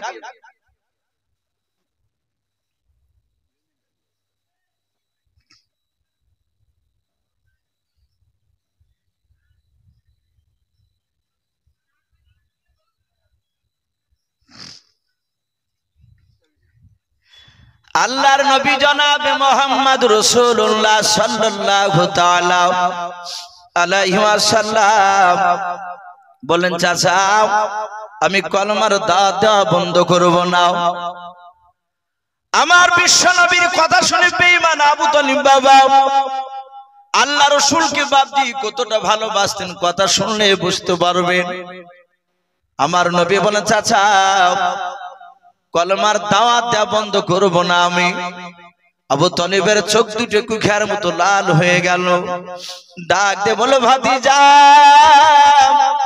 লাত উজ্জার কসম করে বলি রে বাবা শুনে নাও, আমার শরীরে রক্ত 1 ফোঁটা থাকতে শুনে নাও, কণ্ঠে জান থাকা পর্যন্ত শুনে নাও, মক্কার কোন লোক তোমার শরীরে ফুলের ছিটকি ফেলতে পারবে না। জোরে বলুন সুবহানাল্লাহ। এত ভালোবাসতে আল্লাহ রাসূল কাঁদতে লাগলেন। একটাই শুধু বাপকে রাসূলের কাদর ছিল, আমার কিভাবে জাহান্নামী মানুষ উম্মত উম্মতি তারা জান্নাতে যাবে। রাসূল অনেক জায়গায় কেঁদেছে, এখনো নবী রাউজাতুল মানুওয়ারায় মদিনায় সবুজ গম্বুজের তলে বিশ্ব নবী এখনো শুয়ে উম্মতি উম্মতি করে কাঁদছে। বলুন আলহামদুলিল্লাহ। আমরা হয়তো বুঝতে পারি নাই, এখনো যারা আল্লাহওয়ালা লোক তারা রাসূলের কবরে জিয়ারত করতে গিয়ে তারা সালাম দিলে নবীর সালামের আওয়াজ তারা কানে শুনতে পায়। বলুন আলহামদুলিল্লাহ। কিন্তু আমরা সে নবীর সালামের উত্তর শোনার মতো যোগ্য রাসূলের আশিক উম্মত হতে পারি নাই। আপনারা অনেকে নাম হয়তো শুনেছেন, এই মুফতি সাহেব আমার এই বাপজিও ওনাকে ভালোই চিনে। একটা নদিয়া জেলার বাবজি হাট গোবিন্দপুর বলে একটি গ্রাম, ওই গ্রামে একজন বক্তা ছিলেন হাত কাটা ইমাদুদ্দিন সাহেব রহমতুল্লাহ আলাইহি। ওনার একটা হাত ছিল না, আমার ভাগ্যে ওনার একদিন খিদমত করার বাবজি সৌভাগ্য আমার মিলেছিল। আমি ওনাকে সুরুলিয়া মাদ্রাসায় বক্তব্য দিতে শুনেছি। উনি বলছিলেন যে আমি আল্লাহ রাসূলের কবরে গিয়ে সালাম দিয়েছি, সালাম দেওয়ার পর নবীর সালামের উত্তর আমি নিজ কানে শুনেছি, এই কথা উনি বলছিলেন। যারা আল্লাহ ওয়ালা হয় তারা এখনো নবীজির সালামের আওয়াজ শুনতে পাবে, কারণ আল্লাহ রাব্বুল আলামিন তার নবী বলেছে ইন্নাল্লাহা হাররামা আলাল আরদি মিনাল আজদাসিল আমবিয়া ফানাবিয়ুন হাইয়ুন ইরজাকুন। আল্লাহ রাসূল বলেছেন যারা নবী রাসূল হয় তারা কবরে শুয়ে থাকে আর মাটিকে তাদের জন্য খাওয়া হারাম করে দিয়েছেন আল্লাহ। ফানাবিয়ুন হাইয়ুন, প্রতিটা নবী তারা কবরে জিন্দা এবং তারা রুজি পর্যন্ত খায়, বলুন আলহামদুলিল্লাহ। এটা হচ্ছে নবী রাসূল সাল্লাল্লাহু আলাইহি ওয়াসাল্লাম তাদের বাপজি, তাদের জীবনী। তারা কবরে বাপজি পচে সরে মরে যায় নাই। যদি পচে সরে যেত তাহলে ইউরোপের বাপজি কুখ্যাত তিনটে বেঈমান তারা রাসূলুল্লাহ লাশ আর মদিনাতে চুরি করতে আসতো না। আপনারা হয়তো অনেকে শুনেছে সে আরব সাগরের কিনারা থেকে মাটির তলতান সুড়ঙ্গ করে রাসূলুল্লাহর লাশ চুরি করতে এসেছিল।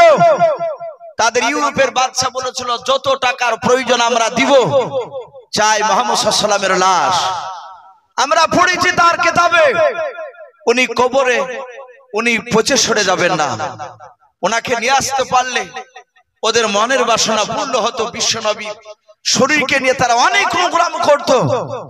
পৃথিবীতে মুসলিমদের সবচেয়ে বাবজি দুশমন হচ্ছে ইহুদিরা, এরা হচ্ছে সবচেয়ে বড় বাবজি আপনার দুশমন এই মুসলিমদের নবীদের। তা আমি বলছিলাম ভাই আল্লাহ রাসূল এখনো কাঁদছেন, নবী তখনও কেঁদেছেন জিন্দা অবস্থাতে। দুনিয়াতে ইন্তেকাল করার আগেও নবী কেঁদেছে। আজ যেমন আপনারা এখানে আমার সামনে বসে আছে, আমার বিশ্ব নবী মসজিদে নববীতে সাহাবাদেরকে নিয়ে বাপ যে আলোচনা করছিলেন, সাহাবায়ে কেরামরা সকলেই জমাট বেঁধে বসে থাকতেন। আজ আমরা সুন্নাতকে মানি না বলে ভাই আজ মাওলানা সাহেবরা বারবার ডাকলে আমরা এগিয়ে আসি না। অনেক মানুষ লজ্জা করি, হ্যাঁ বসে গিয়েছে আর উঠে যাব, কিন্তু বাপ এই লজ্জা এখানে। কিন্তু এই বসাটাকে যদি আল্লাহ নারাজ করে নেয়, যদি কিয়ামতের ময়দানে একবার যদি বলে এই বান্দা জালসা শুনতে গিয়েছিল অমরপুরে, রাসূলের সুন্নাত অনুযায়ী বসিস নাই, তুই ফেল হয়ে গেলি, জাহান্নামে চলে যা। আর কোন রাস্তা আছে ভাই সেদিন আমাদের কিছু করার? বলে সেদিন আর কিছু কেঁদে কেঁদে কোনো লাভ হবে না। আমার বিশ্ব নবী রহমতের নবী সাহাবারা তারা এমন ভাবে বসে নবীর চেহারার দিকে চেয়েছিলেন, তারা জানতে এমন একটা দামি নবী পেয়েছে, নবীর চেহারার দিকে তাকালে জীবনের সয়রা গুণগুলো সব ঝরে যায়, বলুন আলহামদুলিল্লাহ। এই জন্য তো সাহাবারা নবীর চেহারার দিকে একইভাবে চেয়েছে কথাগুলো শুনতে। সাহাবারা সকলেই শুনছেন আল্লাহর নবী জনাবে মুহাম্মদ রাসূলুল্লাহ সাল্লাল্লাহু তাআলা আলাইহি ওয়াসাল্লাম বিশ্বদরদী নবী আমার, রহমতের নবী আমার, সাহাবাদের দিকে চেয়েছে বক্তব্য দিছিলেন। সাহাবারা শুনছিলেন কথা। সাহাবারা বলেন আমরা সকলে নবীর চেহারার দিকে চেয়ে দেখলাম, দরদী নবী আমাদের দিকে তাকাচ্ছিলেন আর আমরা নবীর দিকে তাকাচ্ছিলাম। এই যে আমি কথা বলছি আপনাদের দিকে তাকিয়ে, আমি আপনাদের দিকে তাকাচ্ছি, আপনারা তো দেখতে পাচ্ছেন। আমার বিশ্ব নবীর সাহাবারা বলেন দেখলাম হঠাৎ করে নবী আমার আসমানের দিকে এভাবে তাকাতে শুরু করলেন। সাহাবায়ে কেরাম রাদিয়াল্লাহু তাআলা আনহুম আজমাইন গণেরাও তারা বলেন আমরা নবীর চেহারার দিকে চেয়ে দেখলাম, নবী আমাদের দিকে আর তাকাই নাই। নবীজি আসমানের দিকে চেয়ে কার সঙ্গে যেন কথা বলতেছেন। আল্লাহ রাসূলের সাহাবারা বলেন নবীজির চাউনির দিকে আমরা তাকানোর দিকে আকাশের দিকে দেখলাম, কাউকে দেখতে পেলাম না। হঠাৎ করে দেখলাম বিশ্ব নবীজি ঠোঁট নড়ে নড়ে যেন কি যেন বলেন। সাহাবারা বলেন আমরা শুধু নবীজির আওয়াজগুলো কয়েকবার শুনতে পেলাম, কিতাবে পাওয়া যায় আসমান থেকে বাপজি যে ব্যক্তি রাসূলুল্লাহকে বাপজি তাকে সালাম দিয়েছিলেন, নবীজিকে বলেন আসসালামু আলাইকা ইয়া রাসূলুল্লাহ। আল্লাহর নবীজি ওয়া আলাইকুমুস সালাম বলে বাপজি সালামের উত্তর দিলেন। তাকে দেখলেন বাবা প্রথম আসমানে যিনি তাকে নবীজিকে সালাম দিয়েছিলেন তিনি ছিলেন হযরত সম্রাট জিবরিল আলাইহিস সালাম। বলুন আলহামদুলিল্লাহ। আমরা দেখেছি কেউ ভাই জিবরিলকে? একজন সাহাবা আব্দুল্লাহ বিন মাসউদ না হযরত আব্বাস রাদিয়াল্লাহু তাআলা আনহু তিনি রাসূলুল্লাহকে বললেন, হুজুর আমি আপনার সম্রাট জিবরিলকে একটু দেখতে চাই। আল্লাহ রাসূল বললেন, ওগো চাচা, নবীজির আপন চাচা ছিলেন আব্বাস রাদিয়াল্লাহু তাআলা আনহু। বললেন, চাচা আপনি জিবরিলকে দেখে হয়তো সহ্য করতে পারবেন না। বলে, ভাতিজা ওগো আমার রাসূল একবার দেখাবো, আমি দেখবো। মসজিদে নববীতে রাসূলুল্লাহ বসা, জিবরিল আলাইহিস সালাম এসে নবীকে সালাম দিলেন। আমার বিশ্ব নবীজি দেখলেন তার চাচা আব্বাস বসে আছে। নবী বললেন, জিবরিল ভাই আমার চাচাজি তোমাকে দেখবে। নবী বললেন, চাচা ওই দেখেন সম্রাট জিবরিল, তাকে আপনি তাকে দেখুন। আব্বাস বলেন, আমি একবার শুধু তাকালাম। আব্বাস রাদিয়াল্লাহু তাআলা আনহু নবীজির চাচা আব্বাস জিবরিলকে একবার দেখে তিনি বেহুশ হয়ে পড়ে গেলেন। উনি বলেন, এত বড় ফেরেশতা এর পূর্বে ওরকম জিনিস আমি আর কোথাও দেখেছিলাম না। জিবরিল আলাইহিস সালাম তার বড় ব্যাপারে তিনি কত বড় ফেরেশতা ছিলেন আল্লামা জালালউদ্দিন সিউতি রাহমাতুল্লাহ আলাইহি তিনি বলেছেন যে আমার বিশ্বনবী রাহমাতুল লিল আলামিনের সাহাবার মুখ থেকে শুনেছিলেন, নবী বয়ান করেছেন, সাহাবারা বলছিলেন যে নবী জিবরিলের ব্যাপারে বলেছে। এত বড়, কত বড়?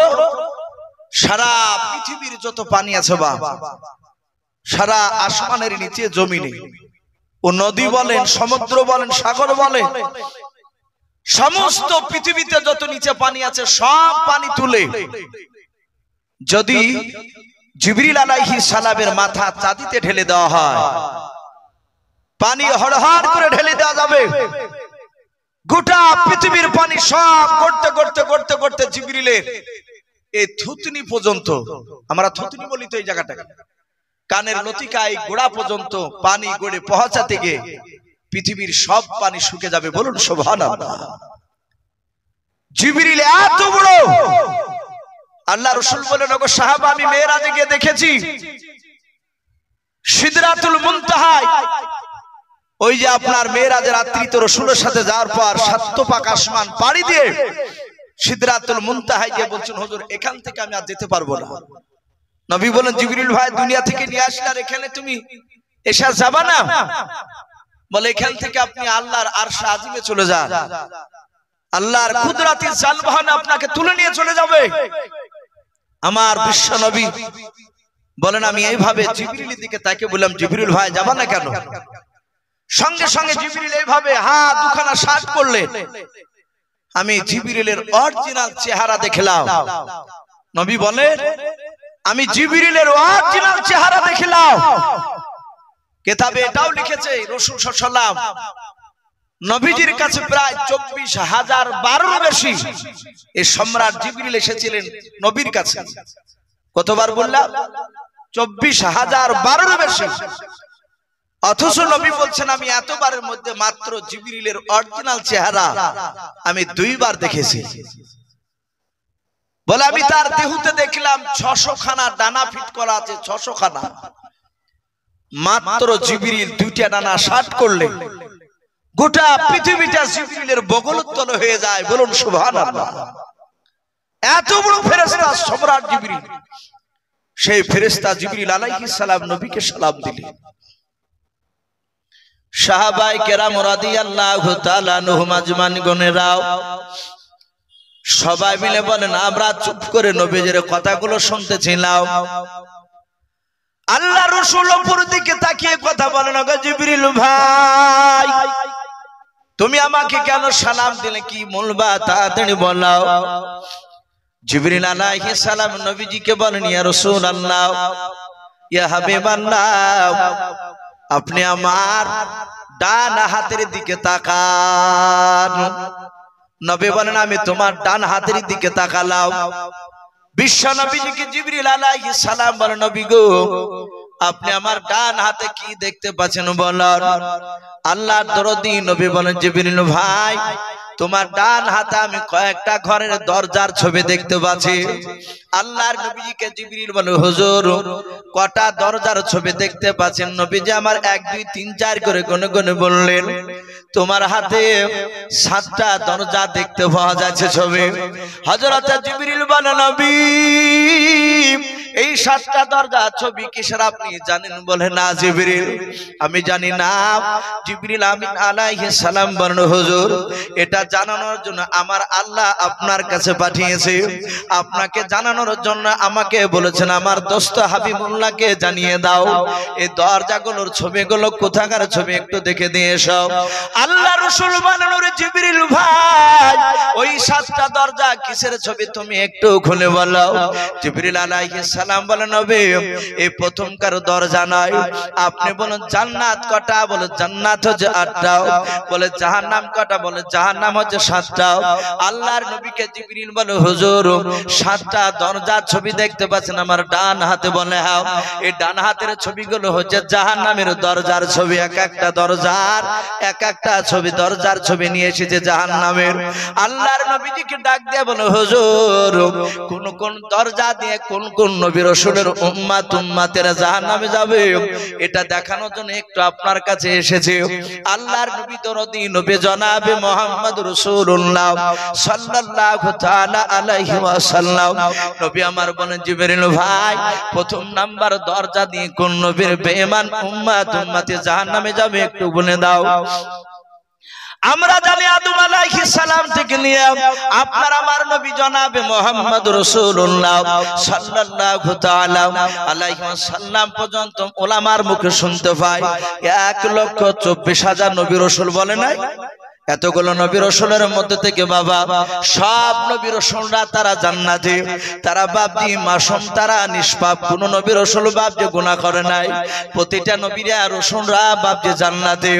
আল্লাহর নবীজি বলেছেন সব নবীর উম্মতরা বাপজি সবাই জান্নাত যাবে না, কিছু উম্মত বাপজি জান্নাতে যাবে, আবার কিছু উম্মত উম্মতি জাহান্নামে যাবে। হযরত আদম আলাইহিস সালামের বাবা কিছু উম্মত যাবে জান্নাতে, কিছু উম্মত যাবে জাহান্নামে, এভাবে সব দেওয়া আছে। আল্লাহ রাসূলকে ডাক দিয়া বলে, হুজুর প্রথমকার দরজা দিয়ে হযরত আদম শফিউল্লাহ আলাইহিস সালাম, হযরত ইদ্রিস নবী আলাইহিস সালাম, হযরত শীশ নবী আলাইহিস সালাম, হযরত জাকারিয়া নবী আলাইহিস সালাম, এভাবে বাপ যে বেশ কয়েকটা নবী রাসূলের নাম করলেন। করার পর বলে, নবী এই সব নবী রাসূলদের এক শ্রেণীর বেঈমান উম্মত উম্মতি আছে, তারা প্রথমকার দরজা দিয়ে জাহান্নামে চলে যাবে। আল্লাহর নবী জনাবে মুহাম্মদ রাসূলুল্লাহ সাল্লাল্লাহু তাআলা আলাইহি ওয়াসাল্লাম ডাক দিয়ে বলুন, ওগো জিবরিল ভাই 2 নাম্বার দরজা দিয়ে কোন নবীর বেঈমান উম্মত উম্মতি যাবে একটু বলে দাও। জিবরিল আলাইহিস সালাম বলেন, হুজুর 2 নাম্বার দরজা দিয়ে হযরতে শুনে নেন, হযরতে ইউনূস নবী আলাইহিস সালাম, হযরত মুসা কালিমুল্লাহ আলাইহিস সালাম, হযরত নূহ নবী আলাইহিস সালাম, এভাবে বাপ যে আপনার নাম করলেন।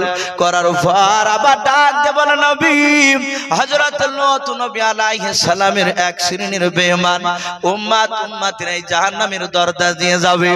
আল্লাহর নবী বলেন, ওগো জিবরিল ভাই এই দরজাটার নাম কি? বলে, হুজুর এই দরজাটার নাম হচ্ছে হাবিয়া দোজখের দরজা। আল্লাহর নবীর প্রসঙ্গগুলো খাড়া হয়ে গেল। নবী জানেন জাহান্নাম সবগুলোই বাপজি খাতারনাক, তার মধ্যে হাবিয়া দোজখের বাপজি ভয়ঙ্কর আগুন রয়েছে। জিবরিল আলাইহিস সালাম ডাক দিয়ে বলল নবী শুনে নেন, এই 7 নাম্বার নয় ও নবী, 2 নাম্বার দরজা দিয়ে লূত নবী আলাইহিস সালামের এক শ্রেণীর বেঈমান উম্মতরা তারা জাহান্নামে যাবে। আল্লাহর নবী ডাক দিয়ে বলল গো জিবরিল ভাই, লূত নবী আলাইহিস সালামের এক শ্রেণীর বেঈমান উম্মতে জাহান্নামে যাবে দেখে দিয়ে বলে হ্যাঁ। জিবরিল বলে নবী গো, এই দরজা দিয়ে যাবে, কারণ লূত নবী আলাইহিস সালামের উম্মতরাও তারা পৃথিবীর মধ্যে সবচেয়ে জঘন্যতম তারা ব্যবহার দেখিয়েছিল, এত গুনার কাজ তারা করেছিল। জিবরিল আলাইহিস সালাম জাহাতি কথাটা বলেন, রাসূল বলেন গো জিবরিল ভাই, আমার লূত ভাই নবী তার উম্মতিরা তারা এমন কি গুনার কাজে লিপ্ত ছিল এই ভয়ঙ্কর জাহান্নামের আগুনে তারা যাবে। ডাকতে বলছেন হুজুর আপনি শুনবেন? বলে হ্যাঁ জিবরিল ভাই তুমি বলো। আপনারা অনেকে শুনেছেন লূত আলাইহিস সালাম তিনি একজন বিখ্যাত নবী। কিতাবে লিখেছে গোটা পৃথিবীতে যত নবী রাসূল আল্লাহ পাঠিয়েছে সব নবীরা জান্নাতে আমি বলেছি, কিন্তু সব নবীর স্ত্রীরা বাপজি সবাই জান্নাতি হবে না, মাত্র 2টো নবীর স্ত্রী যাবে জাহান্নামে। কটা বললাম বা? 2টো নবী, সব নবীর স্ত্রীরা জান্নাতি, কিন্তু 2টি নবীর স্ত্রী যাবে জাহান্নামে। একটা হচ্ছে হযরত নূহ নবী পয়গম্বর আলাইহিস সালাম, তিনি জান্নাতে, কিন্তু ওনার স্ত্রী আর তার ছেলে বাপজি, একটা ছেলে যাবে বাপজি ওই দরজা জাহান্নামে। এই লূত নবীর স্ত্রী লূত নবীকে মানে নাই, নূহ নবীর স্ত্রী যেমন মানে না, ওই রকম লূত নবীর স্ত্রীও বাপজি মানে না। এই লূত নবীর স্ত্রীও যাবে বাপজি জাহান্নামে। আল্লাহ রাসূল বলেন জিবরিল ভাই এমন কি অন্যায় করেছিল? আল্লাহ রাসূল সাল্লাল্লাহু আলাইহি ওয়াসাল্লামকে জিবরিল আলাইহিস সালাম সব খুলে বলতে লাগলেন। লূত নবী আলাইহিস সালামের তার উম্মতরা সে সময় বেটা ছেলেরাও তারা হযরত লূত নবী আলাইহিস সালাম, আমি যে বলছিলাম যে বাপজি তার উম্মতরা এত খারাপ কাজে লিপ্ত ছিল, সেই গুনার কাজগুলোকে বাপজি আল্লাহ রাব্বুল আলামিন অপছন্দ করে তাদেরকে এমন ভয়ঙ্কর শাস্তি দেওয়া হবে। তা জিবরিল আলাইহিস সালাম কথাটা বললেন যে হুজুর এরা এত জঘন্যতম কাজ করত, উলাইকা কাল আনআম, তারা চতুষ্পদ জানোয়ারের চেয়েও তারা খারাপ ছিল। আল্লাহ রাসূল সাল্লাল্লাহু তাআলা আলাইহি ওয়াসাল্লাম ডাক দিয়ে বললেন ওগো আমার জিবরিল ভাই, এবার বলো 3 নাম্বার দরজা দিয়ে কোন নবীর বেঈমান উম্মতে যাবে জাহান্নামে, একটু খুলে বলো। জিবরিল আলাইহিস সালাম আবার বললেন হুজুর এই 3 নাম্বার জাহান্নামের দরজা দিয়ে হযরতে ইব্রাহিম খলিলুল্লাহ আলাইহিস সালাম, হযরতে ঈসা রূহুল্লাহ আলাইহিস সালাম, এইভাবে বাপজি অনেক নবী রাসূলের নাম করলেন। করার পর বললেন এই সব নবী রাসূলদের এক শ্রেণীর বেঈমান উম্মতি তারা জাহান্নামী,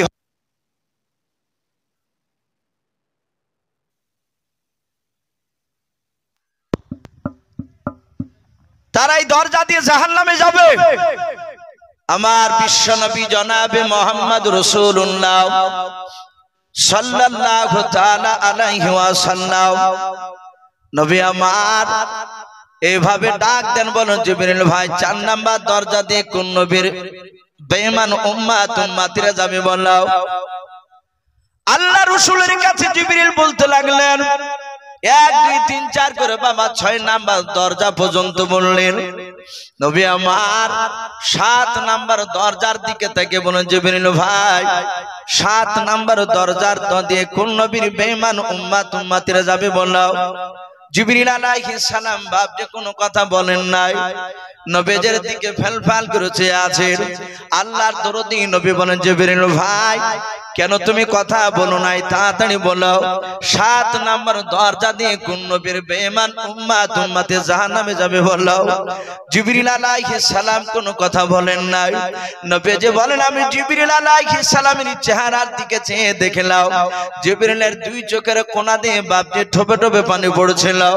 আল্লাহর নবী বলেন জিবরিল ভাই তুমি 1 2 3 4 করে তুমি 6টা দরজা পর্যন্ত তুমি নাম করলে, 6টা দরজা পর্যন্ত তো তুমি নবী রাসূলের নাম করলে একবার তোমার চোখ দিয়ে পানি ঝরে নাই রে জিবরিল ভাই আর 7 নাম্বার দরজার কথা কেন তুমি বলো না তোমার চোখ দিয়ে কেন পানি ঝরেছে বলো জিবরিল আলাইহিস সালাম বাপকে ডাক দিয়ে বলল হুজুর 7 নাম্বার দরজার নবীর নাম বলতে বড্ড কষ্ট পাই আল্লাহর নবী বলেন জিবরিল ভাই তুমি বলো জিবরিল আলাইহিস সালাম আস্তে করে বলছেন হুজুর 7 নাম্বার দরজা দিয়ে নবী ও দরদি নবী আপনার এক শ্রেণীর উম্মতে হবে কিয়ামতের আগে পর্যন্ত নবী গো তারা আপনার সুন্নাতকে মানবে না তারা আপনার সুন্নাতের খেলাফ অনুযায়ী কাজ করে বেড়াবে ওগো আল্লাহর নবী আপনার উপরে যে কোরআন নাযিল হয়েছে ওই কোরআন অনুযায়ী চলবে না নবী গো ওই এক শ্রেণীর বেঈমান উম্মতে আপনার হবে তারা 7 নাম্বার দরজা দিয়ে জাহান্নামে চলে যাবে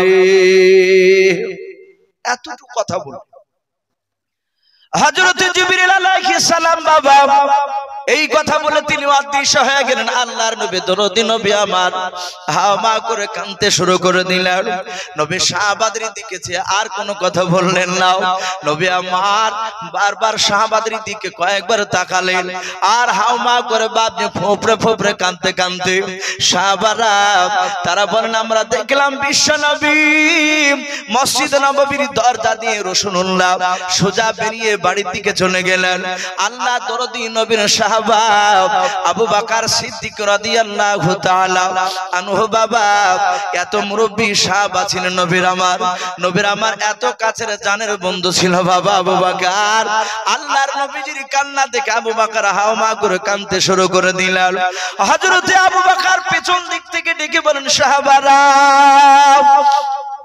কেউ যেন পেছন থেকে আমার নবীজিকে যেন তোমরা ডাকবা নাও আল্লাহর নবীজি ব্যথায় ব্যথিত হয়ে কান্না করতে করতে বাড়ি চলে গেল নবী নিশ্চয় আমাদের কাছে মাগরিবের সময় আসবে সাহাবারা বলেন দেখলাম নবী আর আসলেন না মাগরিব পার হয়ে গেল এশা পার হয়ে গেল সাহাবারা মনে মনে ভাবতেন ফজর নবী আসবেন ফজর নবীজি আসলেন না এভাবে বাবা এক না দুই না 3 দিন ধরে বিশ্ব নবী দরদি নবী আমার মসজিদে বাপজি নামাজ পড়তে যান না সাহাবা আবু বকর সিদ্দিক রাদিয়াল্লাহু তাআলা আনহু বাবা জামাতে সালাম ফেরার পর পেছন দিকে বাপজি ঘুরে তাকালেন দেখবেন আমাদের মসজিদে বাপজি 2টা নামাজের সময় ফজরের নামাজের ফরজ নামাজ পড়ে সালাম ফিরে বাবা আর আসরের 4 রাকাত ফরজ নামাজ পড়ে ইমাম সাহেব দিকে দেন মসজিদে তারা বাবা পেছন দিকে ডান দিকে আপনার ঘুরে বসে না তসবিহ করে বাবা মুখের দিকে তাকায় কোন ব্যক্তি নামাজ পড়তে এসেছে কি আসে নাই এটা নবীজির বাপজো বাস ছিল আল্লাহর নবী সালাম ফেরা পরে পেছনটাকে দেখতেন কোন সাহাবা আসে নাই যেই সাহাবা আসতেন না আল্লাহর নবীজি খোঁজ নিতে নামক সাহাবা কেন আজকে ফজরে আসতে পারে নাই আজকে জোহরে কেন আসতে পারে নাই সাহাবাদেরকে নিয়ে খোঁজ নিতে পাঠাতেন আল্লাহর রাসূলের সাহাবা আবু বকর পেছন দিকে বাপজি সালাম ফিরে ঘুরে বলেন সাহাবারা দরদি নবীর কি হয়েছে নবী কেন আসে নাই সব সাহাবারা বলছেন হুজুর আমরা জানি না আল্লাহর নবী জনাবে মুহাম্মদ রাসূলুল্লাহ সাল্লাল্লাহু তাআলা আলাইহি ওয়াসাল্লামের সাহাবা আবু বকর বলেন আর এখানে বসে থাকা যাবে না চলো আমরা আল্লাহর রাসূলকে দেখে আসি বাড়িতে রাসূলের এমন কি হলো আল্লাহর নবীজিকে না দেখলে থাকতে পারছি না আমরা আল্লাহর রাসূলের বাপজি সাহাবা আবু বকর আগে চলতে লাগলেন সব সাহাবারা বাপজি আবু বকর পেছন পেছন যেতে লাগলেন আল্লাহর নবীজির দরজায় গিয়ে বাপজি সালাম দিলেন আসসালাম আলাইকা ইয়া রাসূলুল্লাহ ইয়া হাবিবাল্লাহ নবীজির বাড়ির দরজায় নবীজিকে সালাম দিলেন কারণ নবী বলেছেন গো সাহাবারা কোন মানুষের বাড়িতে যাও এমন কি আমি রাসূল আমার বাড়িতেও যদি তোমরা যাও বাড়িতে গেলে প্রথমে সালাম দেওয়া লাগবে আল্লাহর নবীজির বাপজি সালাম দেওয়া বাড়িতে এটা হচ্ছে নবীজির সুন্নাত আমরা অনেকে বাপজি সালাম বাড়িতে দিতে জানি না বাপ বাটাতে সালাম দিতে বাপ আমাদের লজ্জা লাগে আল্লাহর নবী জনাবে মুহাম্মদ রাসূলুল্লাহ সাল্লাল্লাহু তাআলা আলাইহি ওয়াসাল্লামের বাড়ির দরজায় যখন আবু বকর সালাম দিলেন, নবীজির সালামের উত্তর বাপজি গলা থেকে আবু বকর কানে বাপজি আসে নাই। বাড়ির ভেতর থেকে আল্লাহ রাসূলের কলিজার একটা টুকরা বেটেছিল, হযরত মা ফাতেমাতুজ জোহরা রাদিয়াল্লাহু তাআলা আনহা। ওই কলিজার টুকরা বিটি বেরিয়ে এসে সালামের উত্তর দিয়ে বলেন, ওগো আমার আব্বার বন্ধুরা, আমার আব্বা জান আজ কেন 3 দিন ধরে বাড়িতে আসে নাই? হযরত ওমর ডাক দিয়ে বলে, ওরে ফাতেমা তুমি কি বললে? বলে, হ্যাঁ আল্লাহর রাসূল আমার আব্বা জান আজ 3 দিন ধরে আমাদের বাড়িতে আসে না। আমি মনে মনে করেছি মসজিদে রয়েছে। আবু বকর হাওমা করে কাঁদতে শুরু করলেন। ওমর বলেন, আবু বকর ভাই তুমি অমন করে কেন কান্না করেছো বলো? আবু বকর বলছেন, ভাই ওমর আমার মনে হয় রাসূল আর দুনিয়াতে বেঁচে নাই। ওরে ওমর আমার রাসূল যদি মারা যায়, আমার রাসূল যদি দুনিয়াতে যদি না থাকে, ওমর আমি আবু বকর আমি কেমন করে দুনিয়াতে থাকবো? আমি রাসূলকে না দেখলে আমি থাকতে পারবো না। এত নবীজিকে বাপজি আবু বকর বেশি ভালোবাসতেন। আল্লাহর নবী জনাবে মুহাম্মদ রাসূলুল্লাহ সাল্লাল্লাহু তাআলা আলাইহি ওয়াসাল্লামের বাপজি নবীজির সাথে আবু বকর মহব্বতের অনেক নিদর্শন বাপজি আপনারা শুনেছেন। আপনারা জানেন নবী আমার মক্কা থেকে মদিনায় চলে গিয়েছিলেন বাবা আল্লাহর হুকুমে। ওই সময় বাপজি আবু বকর প্রমাণ করে দিয়েছিলেন সব সাহাবার চেয়ে বাপজি রাসূলুল্লাহকে আবু বকর বেশি ভালোবাসতেন।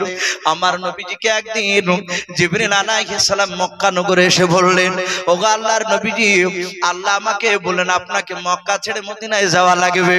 আল্লাহর নবী বলেন, ওরে জিবরিল ভাই এখনই কি চলে যাব? আমি রেডি আছি। বলে নবী যে এখন নয়।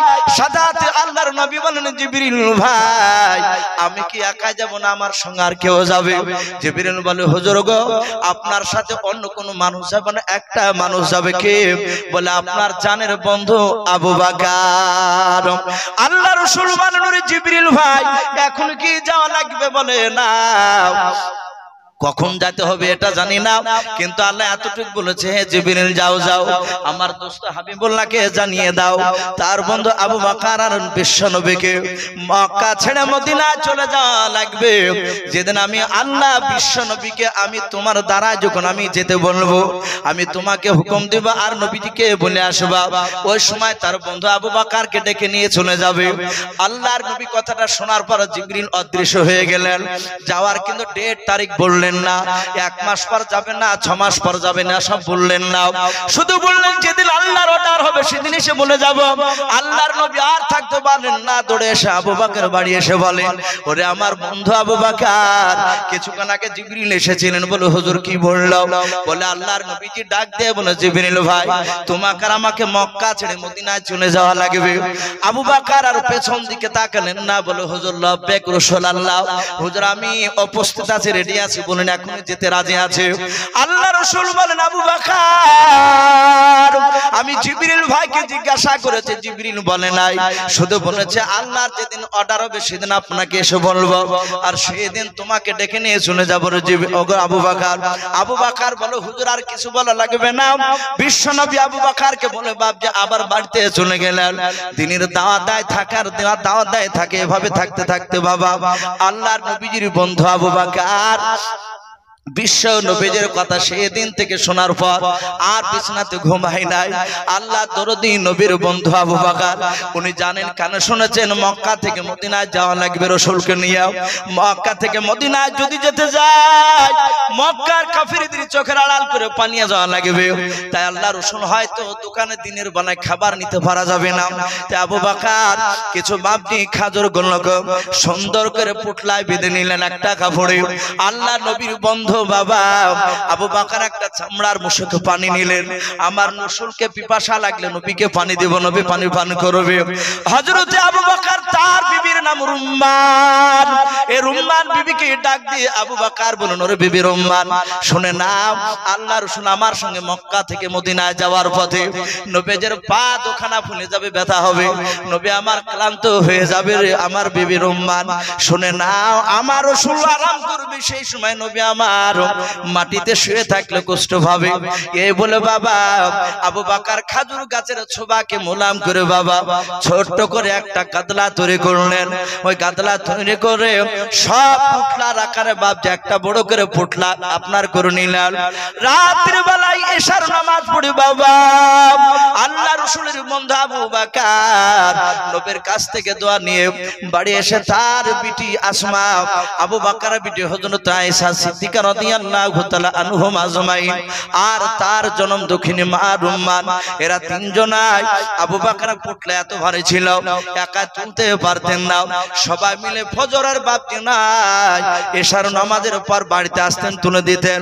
আবু বকর ওই পুটলা নিয়ে বাপটি সারা রাত দরজার ভিতর দিক থেকে বাপটি কান লাগিয়ে ওই পুটলা মাথায় করে নিয়ে সারা রাত বাপজি আপনার দাঁড়িয়ে থাকতেন। আল্লাহর নবী ডাকবে, নবীর ডাকে সাড়া দিয়ে চলে যাব। আবার যাতে ফজরের আজান শুনতে পেতেন বাবা, আসসালাতু খায়রুম মিনান নাওম, এই আওয়াজ শোনার পর আবু বকর পুটলা রেখে দিয়ে নতুন করে ওযু করে বাপ যাবার মসজিদে আপনার নামাজ পড়ার জন্য দৌড়াতেন মক্কায়। এইভাবে আল্লাহ রাসূল বাপজি রাত্রির বেলা শুয়ে আছেন। হযরত জিবরিল আলাইহিস সালাম বেশ বহুদিন পর বাবা আল্লাহ নবীর কাছে এসে বলেন, আসসালামু আলাইকা ইয়া রাসূলুল্লাহ ইয়া হাবিবাল্লাহ। আল্লাহর নবী সালামের উত্তর দিয়ে বলেন, জিবরিল ভাই এত রাত্রিতে কেন? বলে হুজুর এখন আপনার বিছনায় আপনার জামাই আলী রাদিয়াল্লাহু তাআলা আনহুকে বিছনায় শুইয়ে দিয়ে নবী গো আপনি এখনই মক্কা ছেড়ে মদিনায় চলে যান। অনেক ঘটনা বাপজি হিজরতের লম্বা ঘটনা আছে, ওদিকে আমি যাব না। আল্লাহর নবী জনাব মুহাম্মদ রাসূলুল্লাহ সাল্লাল্লাহু তাআলা আলাইহি ওয়াসাল্লাম বাপজি মক্কা থেকে যখন বাড়ি থেকে বেরিয়ে চলে গেলেন, কাফেররা বাপজি জানতে পারলো না। ৬০০০ বেঈমান কাফেরের মুশরিকের বাদশারা তারা বাপজি সকলে ঘেরাও করে দাঁড়িয়েছিল। সবারই চোখে বাপজি ধুলা ঢুকে গেল। নবী এক মুষ্টি ধুলা দিয়েছিলেন ছড়ে। আল্লাহর নবী বেরিয়ে আবু বকরের দরজায় এসে ডাক দিয়েছেন, আবু বকর। কেউ বলেছেন বকর বেরোয় নাই, শুধু আবু বকর শব্দ বাপজি বকরটা বেরোনোর আগে আবু শব্দ বের করেছেন। আর সঙ্গে সঙ্গে বাবা আবু বকর লাব্বাইকা রাসূলুল্লাহ বলে ঝাঁপ দিয়ে দাঁড়িয়ে গেলেন। বলুন সুবহানাল্লাহ। আল্লাহর নবী বলেন, আবু বকর তুমি কি জানতে আজকে রাত্রি বেলা আমি আসবো? বলো হুজুর না। আল্লাহ রাসূল বলেন, ওরে আবু বকর তাহলে কি তুমি বিছানায় ঘুমাও নাই? আবু বকর সব ঘটনা বাপজি খুলে খুলে বলতে লাগলেন, নবী গো যেদিন আপনি বলেছিলেন আবু বকর তোমাকে আর আমাকে মক্কা ছেড়ে মদিনায় চলে যাওয়া লাগবে, ওগো আল্লাহর রাসূল শুনে নেন, সেই দিন থেকে নবী আজ পর্যন্ত আমি বিছানায় টেক লাগিয়ে পিঠ লাগিয়ে ঘুমাই নাই, দরজার গুড়িতে পিঠ লাগিয়ে দাঁড়িয়ে থাকতাম। নবী আপনার গলার আওয়াজখানা শুনতাম কখন আসবে। নবী বলেন, রে আবু বকর তুমি কেন ঘুমাতেন না? বলো হুজুর যদি বিছানায় ঘুমিয়ে যায়, আমি যদি নিদ্রায় চলে যাই আর আপনি এসে ডাক দিবেন আবু বকর, আবু বকর। রসুল আপনার ডাকের সাড়া না দিতে পারলে আপনার গলার আওয়াজ কাফেররা হয়তো কানে তারা শুনতে হয়ে যাবে, নবীকে আপনাকে আঘাত করবে। ওই কিয়ামতের ময়দানে যেদিন কোটি কোটি মানুষের সমাগম হবে, সেই দিন যদি আল্লাহ একটিবার যদি বলে, আবু বকর তোমার বাড়িতে আমার দোস্ত হাবিবুল্লাহ এসে ডাক দিয়েছিল, কেন আমার আবু বকরের হে আবু বকর আমার নবীজির ডাকে কেন সাড়া দাও নাই? সেদিন নবী আমি পাকড়া হয়ে যাব, আমি উত্তর দিতে পারবো না। এই কারণে নবী গো পুটলা মাথায় করে নিয়ে সারা রাত দাঁড়িয়ে থাকতাম। আল্লাহর নবী বলেন, ওরে আবু বকর আজ তো বলে নাই, এখানে তুমি রাবি বলেছেন, কেউ বলেছেন বাবা ৩ মাস আগে কথাটা বলেছিল। বলুন সুবহানাল্লাহ। এত মহব্বত গোটা পৃথিবীর মানুষ বাপজি রাসূলুল্লাহর ইতিহাস পড়ে দেখেছে যে আবু বকর কতটা রাসূলুল্লাহকে ভালোবাসতেন। আমার বিশ্বনবী দরুদ নবী জনাবে মুহাম্মদ রাসূলুল্লাহ সাল্লাল্লাহু তাআলা আলাইহি ওয়াসাল্লামের সেই বন্ধু আবু বকর তিনি হাওয়া করে কাঁদতে লাগলে, ডাক দিয়ে বলছিল, ওমর রে আমার রাসূল ৩ দিন ধরে বাড়িতে নাই, আর মা ফাতেমা বলছে আমার আব্বা ৩ দিন ধরে আসে নাই। ও আমার আবু বকর সাতাহাত উমর বলছেন আপনি এভাবে কাঁদেন না ভাই, আপনি যদি কাঁদেন তাহলে সাহাবারা সব নার্ভাস হয়ে যাবে। তখন নবীর বন্ধু আবু বকর আপনি কাঁদবেন না, আপনি একটু ধৈর্য ধরুন, রাসূল যে নাই এটা আমরা এখনো গ্যারান্টি দিতে পারছি না, রাসূল থাকতে পারে হয়তো অন্য কোথাও হয়তো রাসূলুল্লাহ গিয়েছে। সব সাহাবারা মক্কার চারিদিকে খুঁজতে শুরু করলেন যে যাও রাসূলকে দেখো, ময়দানে দেখো। সব সাহাবারা ভাগ করে এদিক ওদিক চলে গেলে আবু বকর আর ওমর এরা দুজনাই বাপজি ময়দানে, মরুভূমির ময়দান মাঠের দিকে চলতে লাগলেন। অনেকটা দূর চলে গেলেন, রাসূলকে খোঁজ কোথাও পেলেন না। বেশ মাঠে যাওয়ার পরে দেখছেন দুইটা রাখাল, ছোট ছোট ছেলে, তারা মনক্ষুণ্ণ অবস্থায়, মনটা ভারী করে তারা সেখানে দাঁড়িয়ে আছে। মনটা ভারী করে দাঁড়িয়ে আল্লাহ রাসূলের বাপজি সাহাবা দুজনাই কাছের বন্ধু আবু বকর এবং ওমর, এরা দুজনাই সেখানে দাঁড়িয়েছে। ওমর বলছেন এই বাবারা শোন।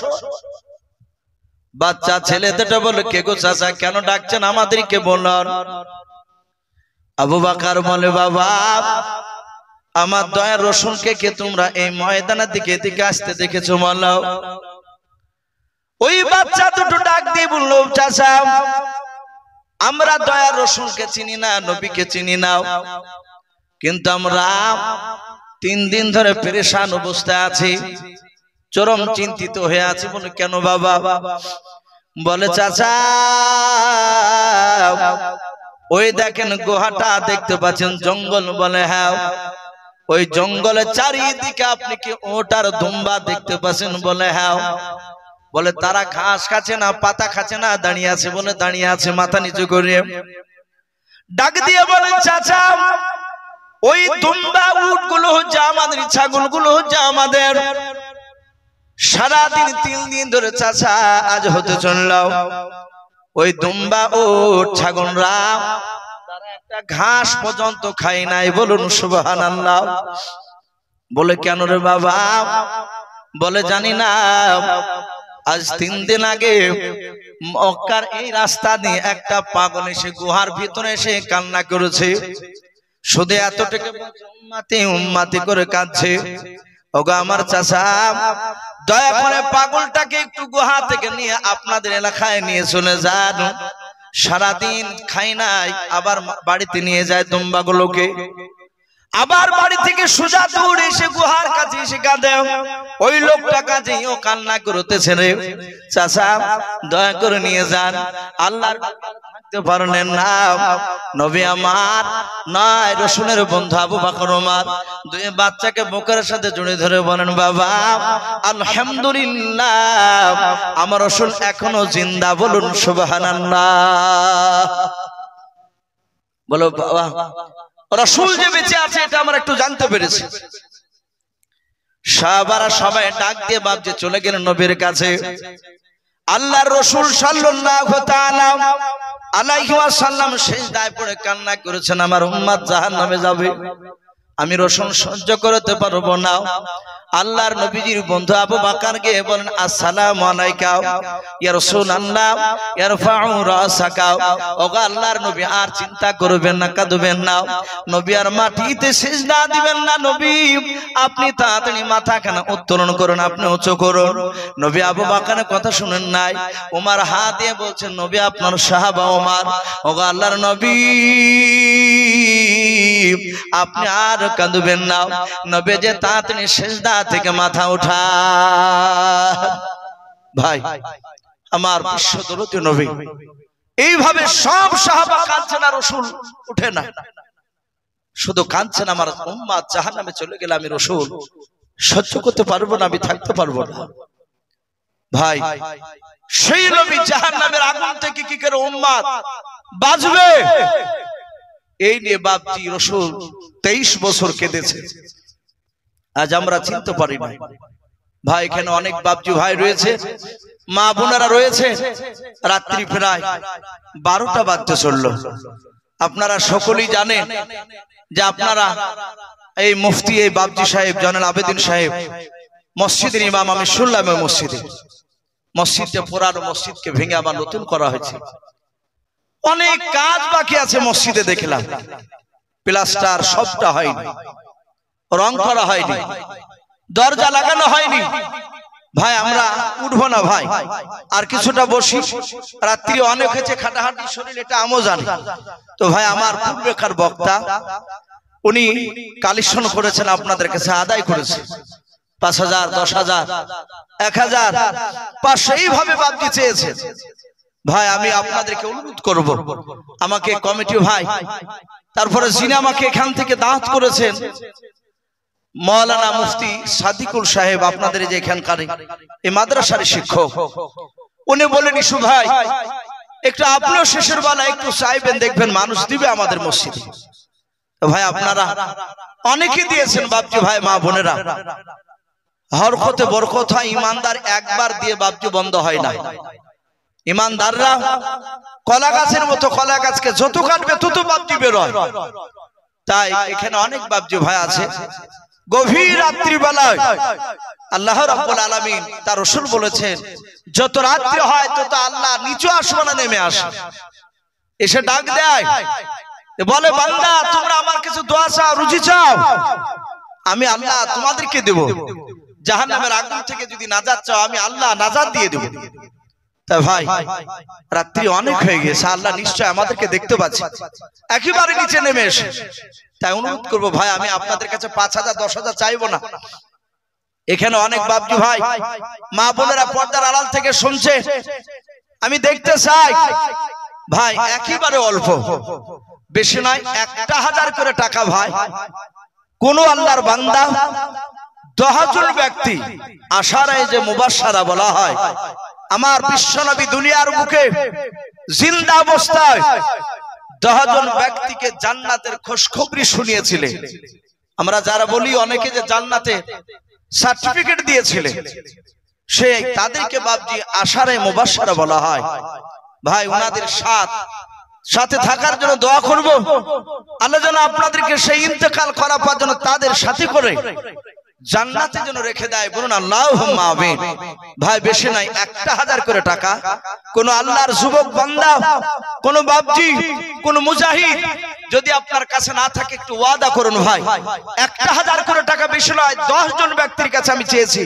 রাসূল বলেছেন মান বানা লিল্লাহি মসজিদান বানাল্লাহু লাহু বাইতান ফিল জান্নাহ। রাসূল বলেছে যারা মসজিদ তৈরি করার জন্য টাকা দিল, তাদের জন্য আল্লাহ আখিরাতে জান্নাত তৈরি করে রাখবেন, বলুন আল্লাহুম্মা আমিন। ভাই এখানে অনেক বাবজি ভাই, অনেক যুবকরা আছো, একটা সুবহানাল্লাহ ভাই ৫,০০০ টাকা একবার মনে মনে বলছিল যে একবার বুলিয়ে দেখি, আবার চিন্তা করলাম যে ৫,০০০ পাটি মনে হয় নাই, কিন্তু ভাই অল্প পানি তো বড় বড় মাছ থাকে না, কথা বলে অনেক সময় থাকে। এ দেখেন আমার একজন ভাই, আমি ১,০০০ চেয়েছি, উনি এসে বলেন ভিখু আনসারী সাহেব, উনি বলছেন আমি ৫,০০০ টাকার দাতা, বলুন মারহাবা। ভাই দেন বা না দেন একবার তাকবীরটা জোরে বলবেন। নবী বলেছে আল্লাহু আকবার বললে বলা হয়েছে আসমান জমিনের ফাঁকা জায়গা নেকিতে ভরপুর হয়ে যায়, বলুন সুবহানাল্লাহ। আল্লাহ খুশি হয়ে যায় আল্লাহু আকবার শব্দ বলে।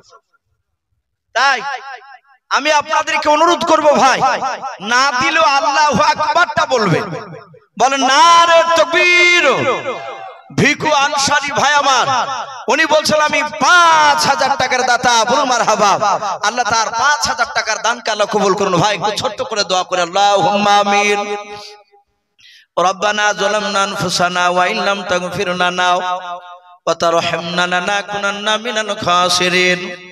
রব্বানা লা তুযিগ কুলুবানা বা'দা ইয হাদাইতানা ওয়া হাব লানা মিন লাদুনকা রাহমা ইন্নাকা আনতাল ওয়াহ্হাব। আয় আল্লাহ মওলাই কারীম, গভীর রাত্রিতে তোমার ইমানদার বান্দা বান্দীদেরকে নিয়ে হাত উঠিয়েছে। ওগো আল্লাহ আমরা সকলেই গুনাহগার, খাকসার, নাদান তোমার বান্দা। মওলা রে এই জালসার যোগ্য মুফতি সাহেবকে পর্যন্ত নিয়ে হাত উঠিয়েছে, দাড়িগুলো পেকে গিয়েছে মুফতি সাহেবের। আয় আল্লাহ 5,000 টাকা তোমার ঘরকে তৈরি করার জন্য তোমার বান্দা 5,000 টাকা দান করেছে রে মহল্লা।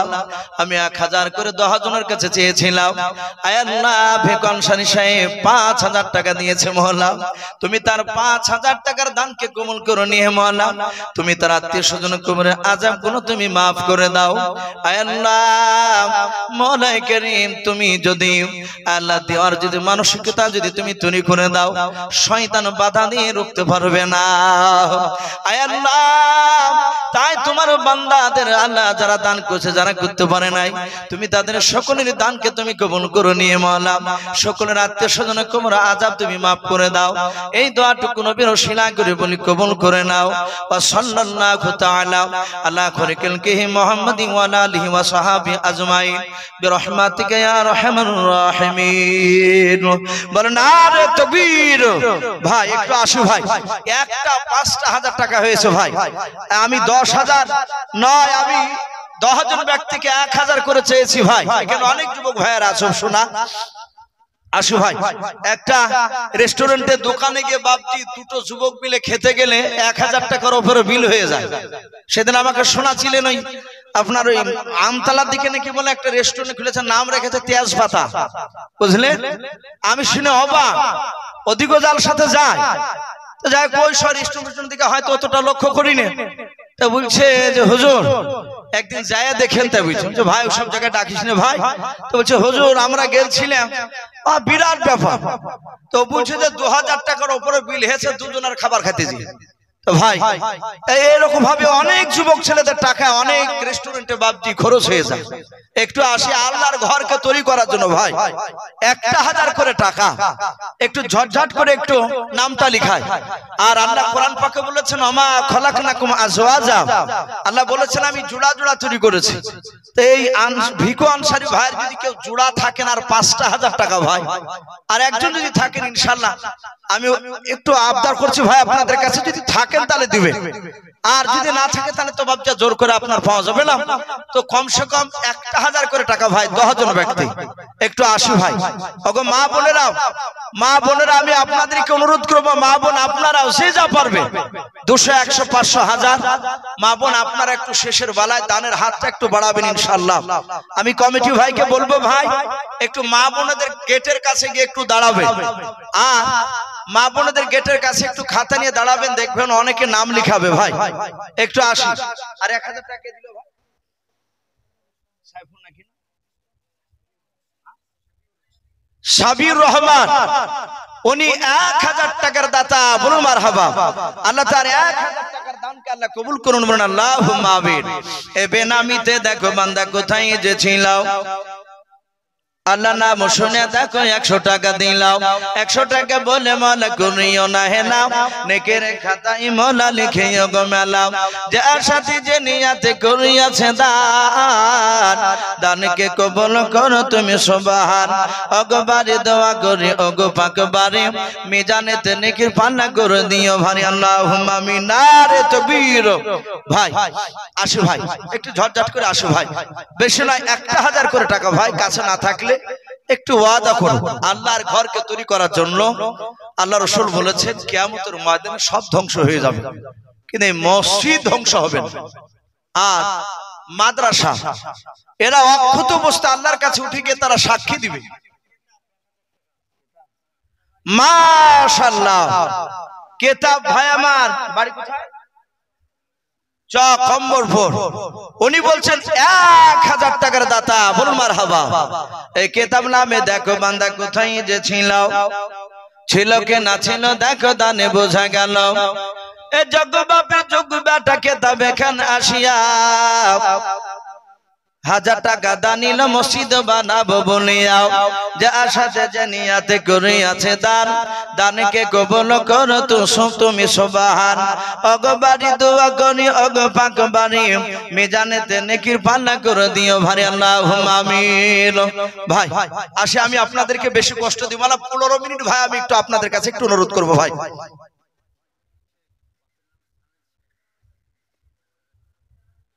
মাশাআল্লাহ। হাসিবুল শেখ বাপের নাম, শামেদ শেখ, উনিও বলছেন 1000 টাকার দাতা, বলুন মারহাবা, বলুন আরে তাকবীর। আল্লাহ তার 1000 টাকার দানকে আল্লাহ কবুল করে নিয়ে মহল্লা তুমি তার আত্মীয় স্বজন কবর আযাব তুমি মাফ করে দাও। আয় আল্লাহ তুমি তার 1000 টাকা দানকে কবুল করে নিয়ে তার রুজি রোজগারে বরকত দাও, বলুন আল্লাহুম্মা আমিন। ভাই একটু আসো ভাই, ঝটঝট করে আসো ভাই। ওগো মা বোন, মা বোনদেরকে আমি অনুরোধ করব, মা বোনেরা আপনারা একটু ঝটঝট দেন। আপনারা হয়তো অনেকে দিয়েছে, কিন্তু ভাই আমি বলেছি ইমানদাররা কলা গাছের মতো, ও আপনার কলা গাছকে যত কাটবে দেখবেন তত তার তেউড় বেরোয়, তার মুচা ছাড়ে।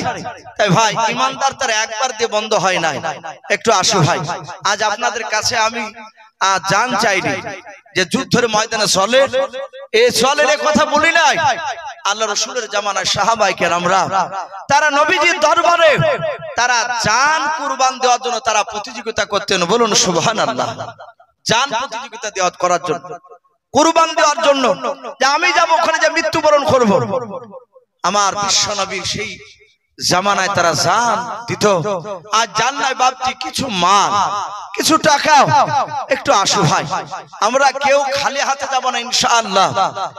ভাই 1000 টাকা যদি অসুবিধা হয়, যেহেতু আগে একজন বক্তা বক্তব্য রেখেছেন ভাই, উনি চেয়ে গিয়েছেন শেষের বেলায় যদি কেউ থাকে, এ দেখেন আল্লাহর আরেকজন বান্দি মা বোনদের কাছ থেকে 100 টাকা দিয়েছেন। আল্লাহ তুমি তার বেনামি মার 100 টাকা দানকে তুমি কবুল করে নাও, তার আত্মীয় স্বজন কবর আযাবকে তুমি মাফ করে দাও, বলুন আল্লাহুম্মা আমিন। ভাই 1000 টাকা দিতে যদি অসুবিধা হয়, আমরা 500 খান করে টাকা দিই ভাই, একটু ওয়াদা একটু করে যায়। আজ না পারলে 1 মাসে দিবেন ইনশাআল্লাহ 500 টাকা। জি আমি দেখলাম মসজিদে বাপজি দরজা হয়নি। কেউ যদি মনে করেন যে আমি একটা দরজা দিব মসজিদে, যা টাকা লাগে মসজিদের একটা দরজা ফিট করে দিব। ভাই যদি মনে করে আমি সিমেন্টের বস্তা 5 বস্তা 10 বস্তা দিব ইনশাআল্লাহ। জি আসেন আসেন যুবক ভাইরা, একটু আসি আল্লাহর ঘরকে তৈরি করার জন্য। আজ আমাদের ঘর সুন্দর মার্বেল বসানো, আজ মসজিদটা আমাদের দুর্বল হয়ে আছে। আসো ভাই একটু মসজিদটা আমাদের তৈরি করব।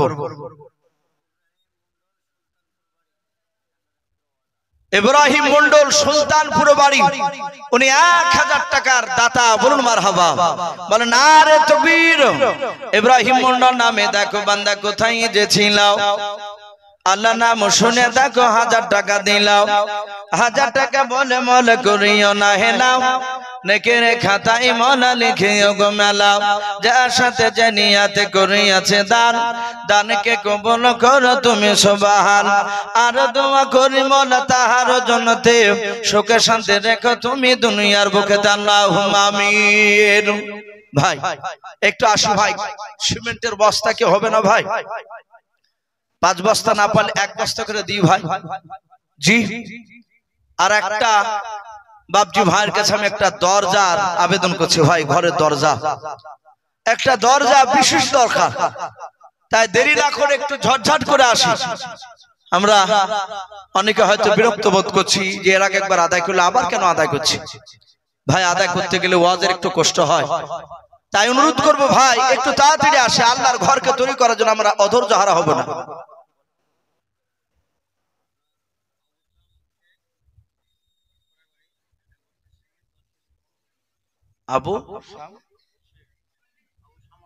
আবু সামাদ শেখ, উনি ক টাকা? 1 বস্তা সুবেনা 10 কেজি গম। আল্লাহ তার দানকে কবুল করুন, বলুন আল্লাহুম্মা আমিন। আল্লাহুম্মা আমিন। আল্লাহ তুমি তার রুজি রোজগারে বরকত দাও, আল্লাহ তুমি তার আত্মীয় স্বজন কবর আযাব তুমি মাফ করে দাও, বলুন আল্লাহুম্মা আমিন। ভাই আসো ভাই, 5 বস্তা কোন আল্লাহর যদি বান্দা থাকেন 10 বস্তার একটা সিমেন্টের দাতা ভাই, একটু আস। বেনামিতে মা দেখো কোথায় যে ছিল, পর্দার আড়াল হতে দেখো 100 টাকা দিলাও। 100 টাকা বলে মনে করিও না হেলাও, নেকের খাতায় মনা লিখিও গো মেলাও। আমি পাপী গুনাহগার দোয়া नहीं জানি, বেনামি মায়ের জন্য দোয়া করবে ফাতেমা জননী, আল্লাহুম্মা আমিন। ভাই আসি,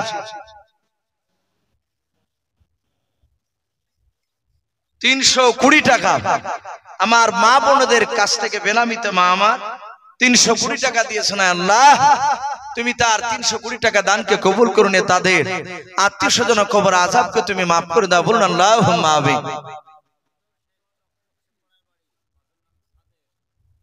নজর শেখ, চক পশ্চিম পাড়ায় বাড়ি, উনি 2 বস্তা সিমেন্টের দাতা, বলুন মারহাবা, নারে তাকবীর। আল্লাহ তার 2 বস্তা সিমেন্টের দানকে আল্লাহ কবুল করুন, বলুন আল্লাহুম্মা আমিন। তার আত্মীয় স্বজন কবর আযাবকে মাফ করুন, বলুন আল্লাহুম্মা আমিন। ভাই আসি ভাই, আর আমরা শেষ মোনাজাত নিয়ে বাড়ি যাব ইনশাআল্লাহ। ভাই এ বেনামিতে দেখো বান্দা কোথায় যে ছিলাও, আল্লাহ নাম শুনে দেখো 100 টাকা দিলাও, 100 টাকা বলে মনে করিও না হেলাও, নেকের খাতায় মনে লিখিও গো মেলাও, যার সাথে যে নিয়ত করিয়াছে দান, দানকে কবুল করো তুমি সুবহান।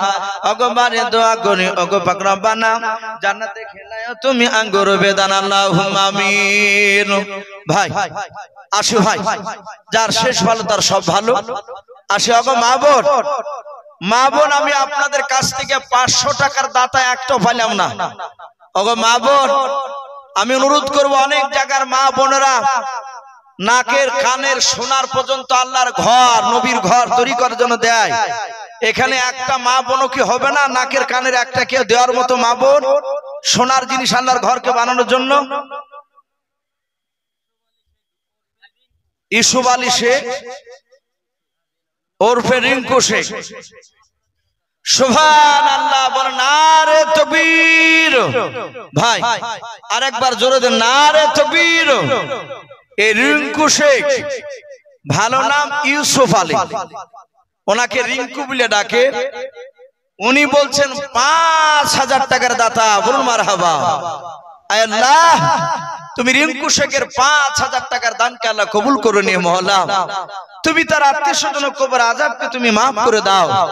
আল্লাহ তুমি তার রুজি রোজগারে বরকত দাও, তার আত্মীয় স্বজন কবর আযাবকে তুমি মাফ করে দাও, বলুন আল্লাহুম্মা আমিন। ভাই আসো, দেরি না করে একটু ঝটঝট করে আসো ভাই। মাশাআল্লাহ, আমানুল শেখ উরফে কালু, বাপের নাম এজাজুল শেখ, বলেন মারহাবা, বলেন নারে তাকবীর। উনিও বলছেন আমিও 5000 টাকার দাতা, বলুন মারহাবা। এই দেখেন ভাই, 3টা হলো 5000 করে, আল্লাহ তাদের 5000 টাকার দানকে কবুল করে নিয়ে মহল্লা, তুমি তার আত্মীয় স্বজন কবর আযাবকে তুমি মাফ করে দাও, বলুন আল্লাহুম্মা আমিন। ভাই আসমানি কিতাব 4 খানার একটা 5000 টাকা পার্টি হলে 4 খানা আসমানি কিতাবের বাবজি হয়ে যাবে। একটু আসুন ভাই।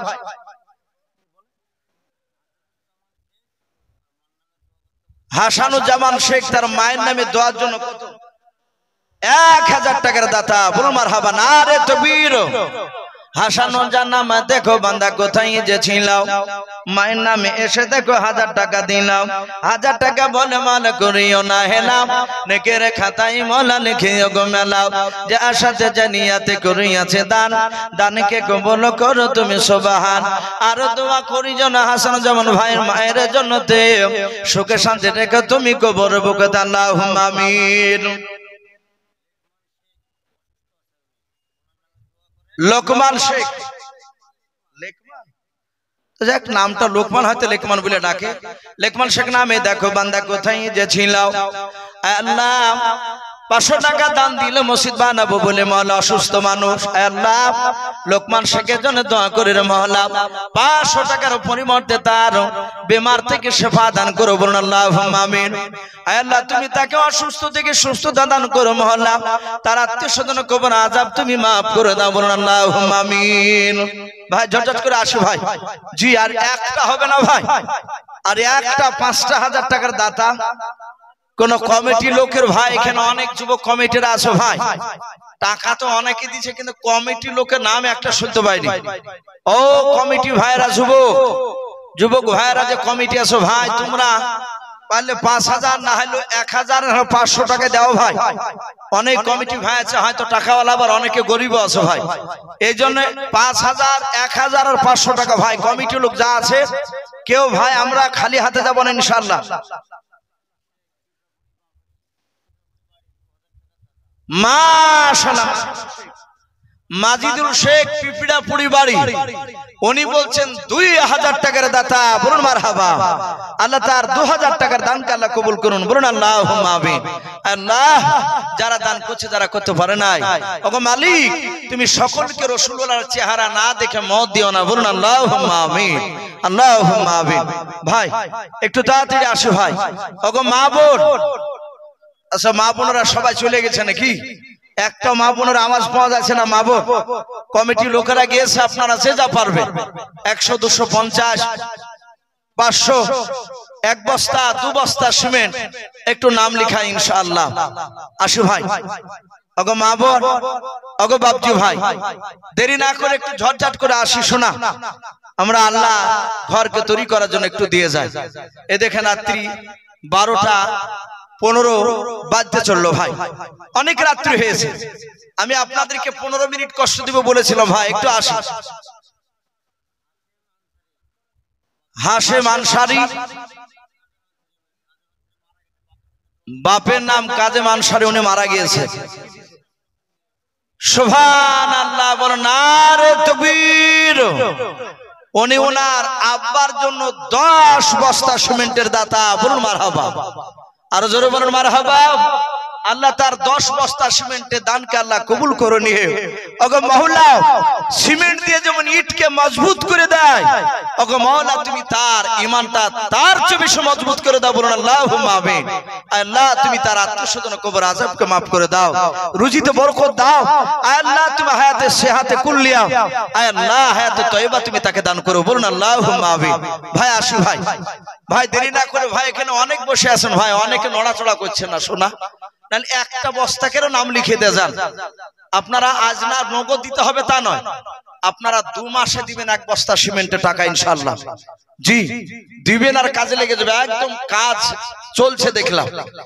এখনো প্লাস্টার করতে করতে বাপটি বাকি আছে অনেক, তা দেরি না করে একটু ঝটঝট করে আসি ভাই। সুবহানাল্লাহ, নারে তাকবীর। বেনামিতে দেখো বান্দা কোথায় যে ছিলাও, শেষের বেলা এসে দেখো 500 টাকা দিলাও। 500 টাকা বলে মালে করিও না হেলাও, নেকের খাতায় মালা লিখিও গো মেলাও। যার সাথে যে নিয়াতে করিয়াছে দান, দানকে কবুল করো তুমি সুবহান। আগো বাড়ি দোয়া করি, আগো পাক বাড়ি মিজানেতে নেকির পাল্লা করে দিও ভারী, আল্লাহুম্মা আমিন। ভাই একটু আসো ভাই। আর শেষের বেলায় একটা 5000 টাকা হবে না ভাই? শোনা, তাহলে 4 জনে হয়ে যেত ইনশাআল্লাহ।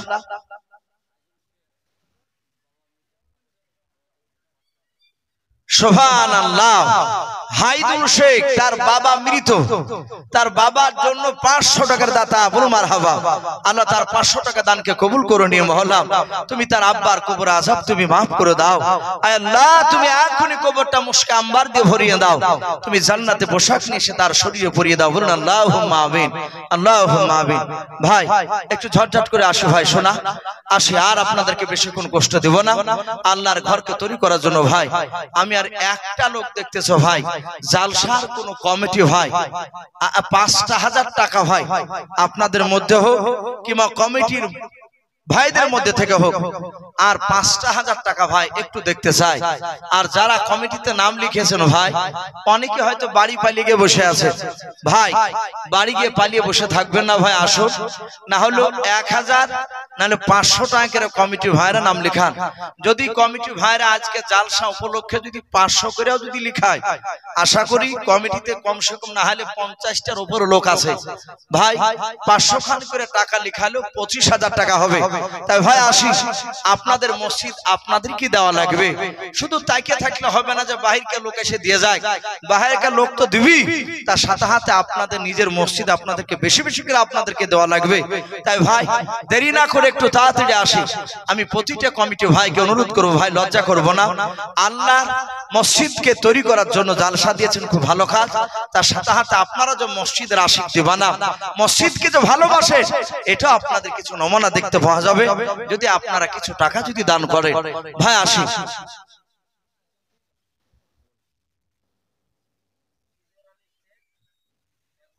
ঈদুর আলী শেখ 1 বস্তা সিমেন্ট, আতাবুদ্দিন শেখ 1 বস্তা সিমেন্ট। আল্লাহ তাদের দুজনার সিমেন্টের দানকে আল্লাহ কবুল করুন, বলুন আল্লাহুম্মা আমিন, আল্লাহুম্মা আমিন। ভাই একটু তাড়াতাড়ি আসি। জগতে করে নবীর ঘরে আগা আম্মা বিটিতে, আগা আম্মা বিটিতে, কাহার আগে কে যাবে সেই খোদার জান্নাতে। মা আয়েশা কই ফাতেমা ওগো জোহরা,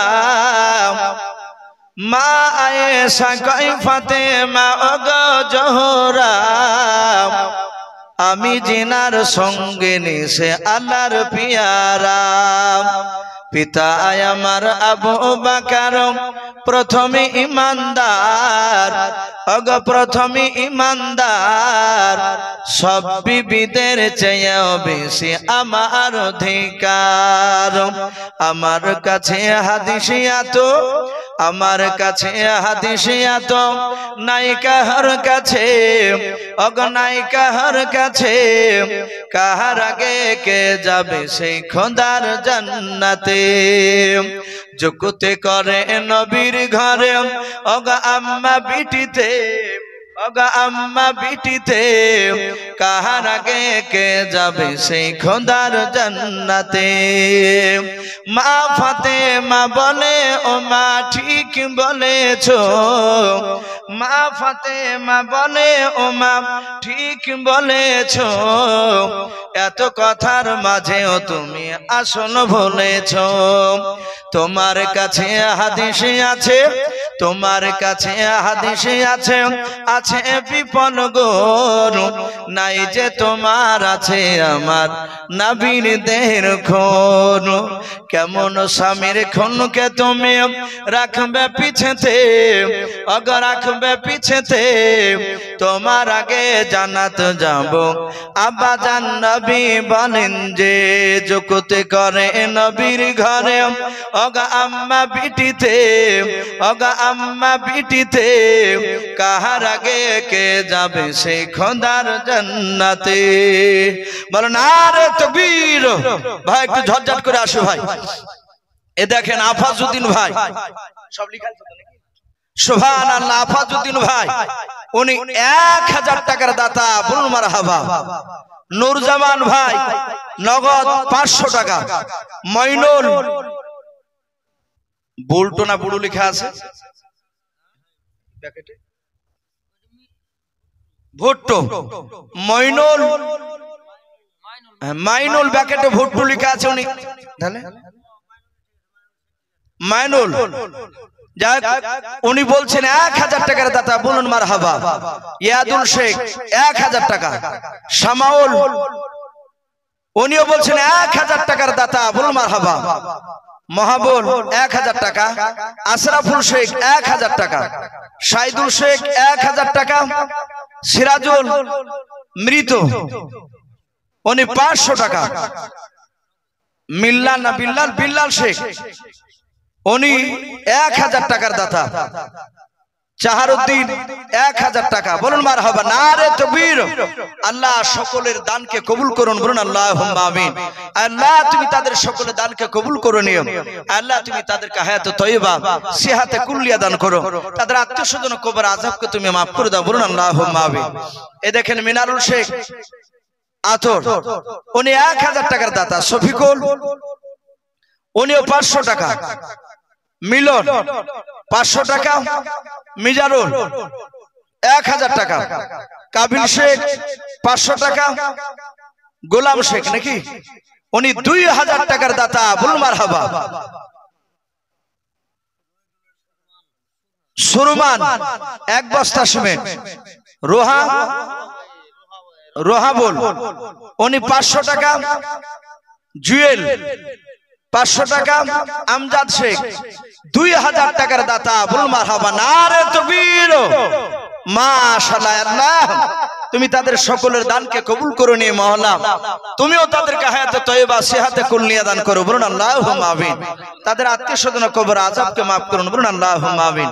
আরেকজন বেনামিতে দেখো বান্দা কোথায় যে ছিল, শেষের বেলা এসে দেখো 200 টাকা দিলাম, 200 টাকা বলে মনে করিও না হে নাম, নেকের খাতায় মওলা লিখিও গো মেরা আল্লাহুম্মা আমিন। নারে তাকবীর,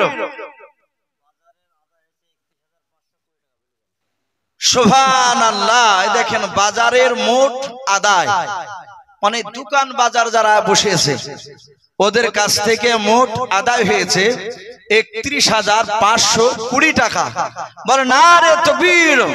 আয় আল্লাহ, সকল দোকানদার ভাইরা তারা অনেকে বাপজি টাকার অভাবে জায়গা কিনতে পারে না দোকান করার জন্য, তাই তারা কিছু তো সীমিত টাকা নেই, তাদের জালসায় তারা ব্যবসা করতে আসে। আমরা অনেক সময় বাধা দিয়ে কারণে মানুষ মেলা তালা থেকে ভিড় করে জালসায় আসে না, এই জন্য অনেকে বাধা দেয়। অনেক সময় বাপজি ওই বাজারওয়ালারা আমাকে অনেকে ফোন করে বলে, ইসু ভাই আপনাকে অনেক মানুষ ভালোবাসে, একটু জালসা একটু আমাদের জন্য বলেন, আমাদের কষ্ট হয় যখন ঘুরিয়ে দেয়।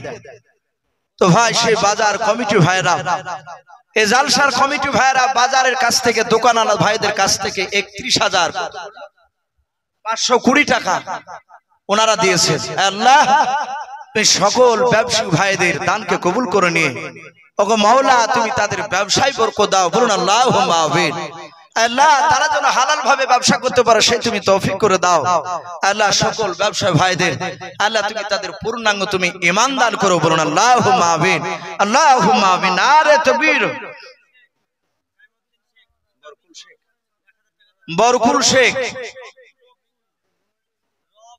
রবকুল শেখ, উনি 1000 টাকার দাতা পিতার জন্য। আল্লাহ তার 1000 টাকা দানকে কবুল করুন, তার আব্বার কবর আযাবকে maaf করুন, বলুন আল্লাহুম্মা আমিন, আল্লাহুম্মা আমিন। ভাই অনেক রহিদুল 1000 টাকার দাতা, বলুন মারহাবা। রহিদুল নামেতে দেখো বান্দা কোথায় যে ছিল, শেষের বেলা এসে দেখো 1000 টাকা দিলাম, 1000 টাকা বলে মনে করিও না হে নাম, নেকের খাতায় মওলা লিখিও গো মেলা, যার সাথে যে নিয়াতে করিয়াছে দান, দানকে কবুল করো তুমি সুবহান। অগবারি দোয়া করি অগ পাক রব্বানা, জান্নাতে খেলায়ও তুমি আঙ্গুর বেদান, আল্লাহুম্মা আমিন। নারে তাকবীর। আরেকজন বেনামিতে দেখো বান্দা কোথায় ছিল, 100 টাকা দানিল, দেখো মসজিদ বানাবো বললাম, ওগো আল্লাহ দোয়া করে তাহার জন্যতে সহি সালামতে রাখো দুনিয়ার বুকেতে, যে আশাতে যে নিয়াতে করিয়াছে দান, দানকে কবুল করো তুমি সুবহান। ওগো পারে দোয়া করি ওগো পাক বাড়ি, মিজানেতে নেকির পানা করে দিও ভাই, আল্লাহুম্মা আমিন। নারে তাকবীর। ভাই একটু আসো ভাই, যার শেষ ভালো তার সব ভালো। ভাই রাত্রে ফেরায় 12:30 বাজতে ছিল, অনেক আলোচনা হয়ে গেল ভাই, অনেকে বসে আছেন একটু দোয়ার আশায়। ভাই দেরি না করে একটু তাড়াতাড়ি আসে শোনা ইনশাআল্লাহ, আর হয়তো কয়েক মিনিট পরে ইনশাআল্লাহ দোয়া হয়ে যাবে। আমি কমিটি ভাইদেরকে বলবো, ভাই কমিটি যারা আছো তোমরা সবাই এদিক ওদিক দাঁড়িয়ে না থেকে ভিতরে আসো। ভাই কমিটি ভাইরা জালসা এই প্যান্ডেলের কাছে চলে এসো, ভাই একটু তোমাদেরকে নিয়ে দোয়া করা হবে, দেরি না করে একটু তাড়াতাড়ি আসো ভাই। আর কে হবে না ভাই শেষের বেলায়? ভাই যার শেষ ভালো তার সব ভালো। ভাই একটু আসে। আমি একটা দরজার কথা বলেছিলাম ভাই, জানালাও দেখছি ফাঁকা আছে। আর একজন বেনামিত ভাই 50 টাকা, ইনাল শেখ 2000 টাকার দাতা, বলুন মারহাবা। আল্লাহ তার 2000 টাকা দানকে কবুল করুন, বলুন আল্লাহুম্মা আমিন। রাকিবুল শেখ ওরফে দুঃখ 1000 টাকা দাতা, আল্লাহ তার দানকে কবুল করুন। মাসুম বাবা নাম রহিদুল শেখ 500 টাকা, আল্লাহ তার দানকে কবুল করুন। আল্লাহ যারা দান করছে যারা করতে পারে নাই তাদের সকলকে নবীর কবর চেহারা না দেখে মওত দিও না, বলুন আল্লাহুম্মা আমিন। মাসুমের বাবা রহিদুল শেখ 1000 টাকার দাতা, আল্লাহ তার 1000 টাকা দানকে কবুল করুন, বলুন আল্লাহুম্মা আমিন। ইব্রাহিম শেখ তাহাজ্জুদ তাহাজুদ্দিন শেখ 500 টাকা। আল্লাহ তার দানকে কবুল করুন গো আল্লাহ। তুমি আলিম বিজাতিস সুদূর, তুমি সকলে, তুমি অন্তর, তুমি জামিন। তুমি দেখতে পাচ্ছ তারা কোন উদ্দেশ্যে দান করছে মাওলা, তুমি তাদের সকলের উদ্দেশ্যে তুমি পুরা করে দাও। আর একজন বেনামিতে 50 টাকা, আল্লাহ তুমি তার দানকে কবুল করে নাও। মাশাআল্লাহ ভাই, আর 2000 টাকা লাগিয়ে দিলে 5000 হতো ভাই। শাহিন শেখ ভাই আমার, ওনার নানা এবং দাদা দাদির নামে 3000 টাকার দান। আল্লাহ তার 3000 টাকা দানকে কবুল করে নিয়ে তার দাদা দাদি নানার কবর আযাবকে মাফ করুন, বলুন আল্লাহুম্মা আমিন। আল্লাহ তুমি তার রুজি রোজগার বরকত দাও, তার আত্মীয় স্বজন কবর আযাবকে মাফ করে দাও, বলুন আল্লাহুম্মা আমিন। ভাই শেষের বেলা আসি ভাই, ভাই যারা এখনো খাবার খেতে বাকি আছে ভাই, আপনারা গিয়ে খাবারটা খেয়ে আসুন। ওনারা সেই সন্ধ্যার আগে থেকে বসে আছে ভাই। আসুন গোলাম শেখের বাড়িতে ভাই, একটু জিজ্ঞাসা করবেন, অনেক বিদেশি মানুষ হয়তো জানেন না, বলবেন গোলাম শেখের বাড়িতে খাবার খেতে যাবে ইনশাআল্লাহ। ভাই লজ্জা করবো না, খাবার না খেলে খাবারগুলো নষ্ট হয়ে যাবে। যেহেতু দাওয়াত দিয়েছে, আমাকে দাওয়াত দিতে বলেন, আবার দাওয়াত দিছে, আপনারা লজ্জা না করে আপনারা খাওয়া দাওয়া করে আসুন ভাই। জি আর কেউ নাই ভাই শেষের বেলায়? ও বাবজি ভাই, আর কেউ নাই ভাই? ভাই দেখুন, যেহেতু আপনাদের একটা বড় মাদ্রাসা পাশে, এই মাদ্রাসায় বিজ্ঞ উলামে কেরামরা আছে। আমার বন্ধুবার হযরত মাওলানা মুফতি সাদিকুল ইসলাম সাহেব, উনিও মাদ্রাসা শিক্ষক। আবু কালাম সাহেব 2000 টাকার দাতা, আবুল মারহাবা। আল্লাহ তার দানকে কবুল করুন। আপনাদের খুবই মুরব্বী এখন বললে চলে, এই যে মসজিদের ইমাম উস্তাদ হযরত মাওলানা মুফতি জয়নুল আবেদিন সাহেব মাদ্দাজুল আলী, মতিউর রহমান মাওলানা সাহেব মাদ্দাজুল আলী, আরো অনেকে আছে। তাই ভাই যেহেতু জানেন বড় মাদ্রাসা, সকালবেলায় বাবজি আবার ফজর নামাজ, সারা রাত্রি শোনা নামটা বাবজি ইমান নয়। ওয়াজ আমাদের হয়তো প্রথাগত হয়ে গেছে, লোক থাকুক বা না থাকুক মাইক চললেই ভাবে যে বিরাট ব্যাপার, কিন্তু তা নয় ভাই। ওয়াজ শুনে ফজর নামাজ যদি আমরা না পড়তে পারি তাহলে সব ফালতু, কোনো কাজে আসবে না। এই জন্য ভাই ঘুমটা একটা আল্লাহর বড় নিয়ামত। যথেষ্ট রাত্রি 12:30 মানে 12টার আগে শেষ দরকার ছিল। তো যাই হোক, আপনারা শুনছিলেন, হয়তো বলতে বলতে অনেকটা বলা হয়ে গেছে। 12:30 প্রায় বাজতে চললো, পার হতে চললো। তাই ভাই আর বেশি লম্বা চড়া করবো না। যারা বাকি আছে দেখেন, মা বোনদের কাছ থেকে বেশ 5 টাকা 10 টাকা অনেক টাকা হাতে করে নিয়ে এসে দিয়েছে। সকল মা বোনের দানকে আল্লাহ কবুল করুন, বলুন আল্লাহুম্মা আমিন। সকল মা বোনের দানকে কবুল করে নিয়ে তাদের ইমানটা হযরত মা ফাতেমা জোহরা রাদিয়াল্লাহু তাআলা আনহার মতো ইমান বানিয়ে দিন, বলুন আল্লাহুম্মা আমিন। ভাই আলহামদুলিল্লাহ, আমি ভাবতে পারিনি যে আপনারা শেষের বেলায় এত টাকা দান করবেন। যথেষ্ট যথেষ্ট আপনারা দানের হাত বাড়িয়েছে। কারণ একটা বক্তা, এটা মাদ্রাসা না যেহেতু মসজিদ, একটা বক্তা মেইন টাইমে আদায় করে নেমে গেলে তারপরে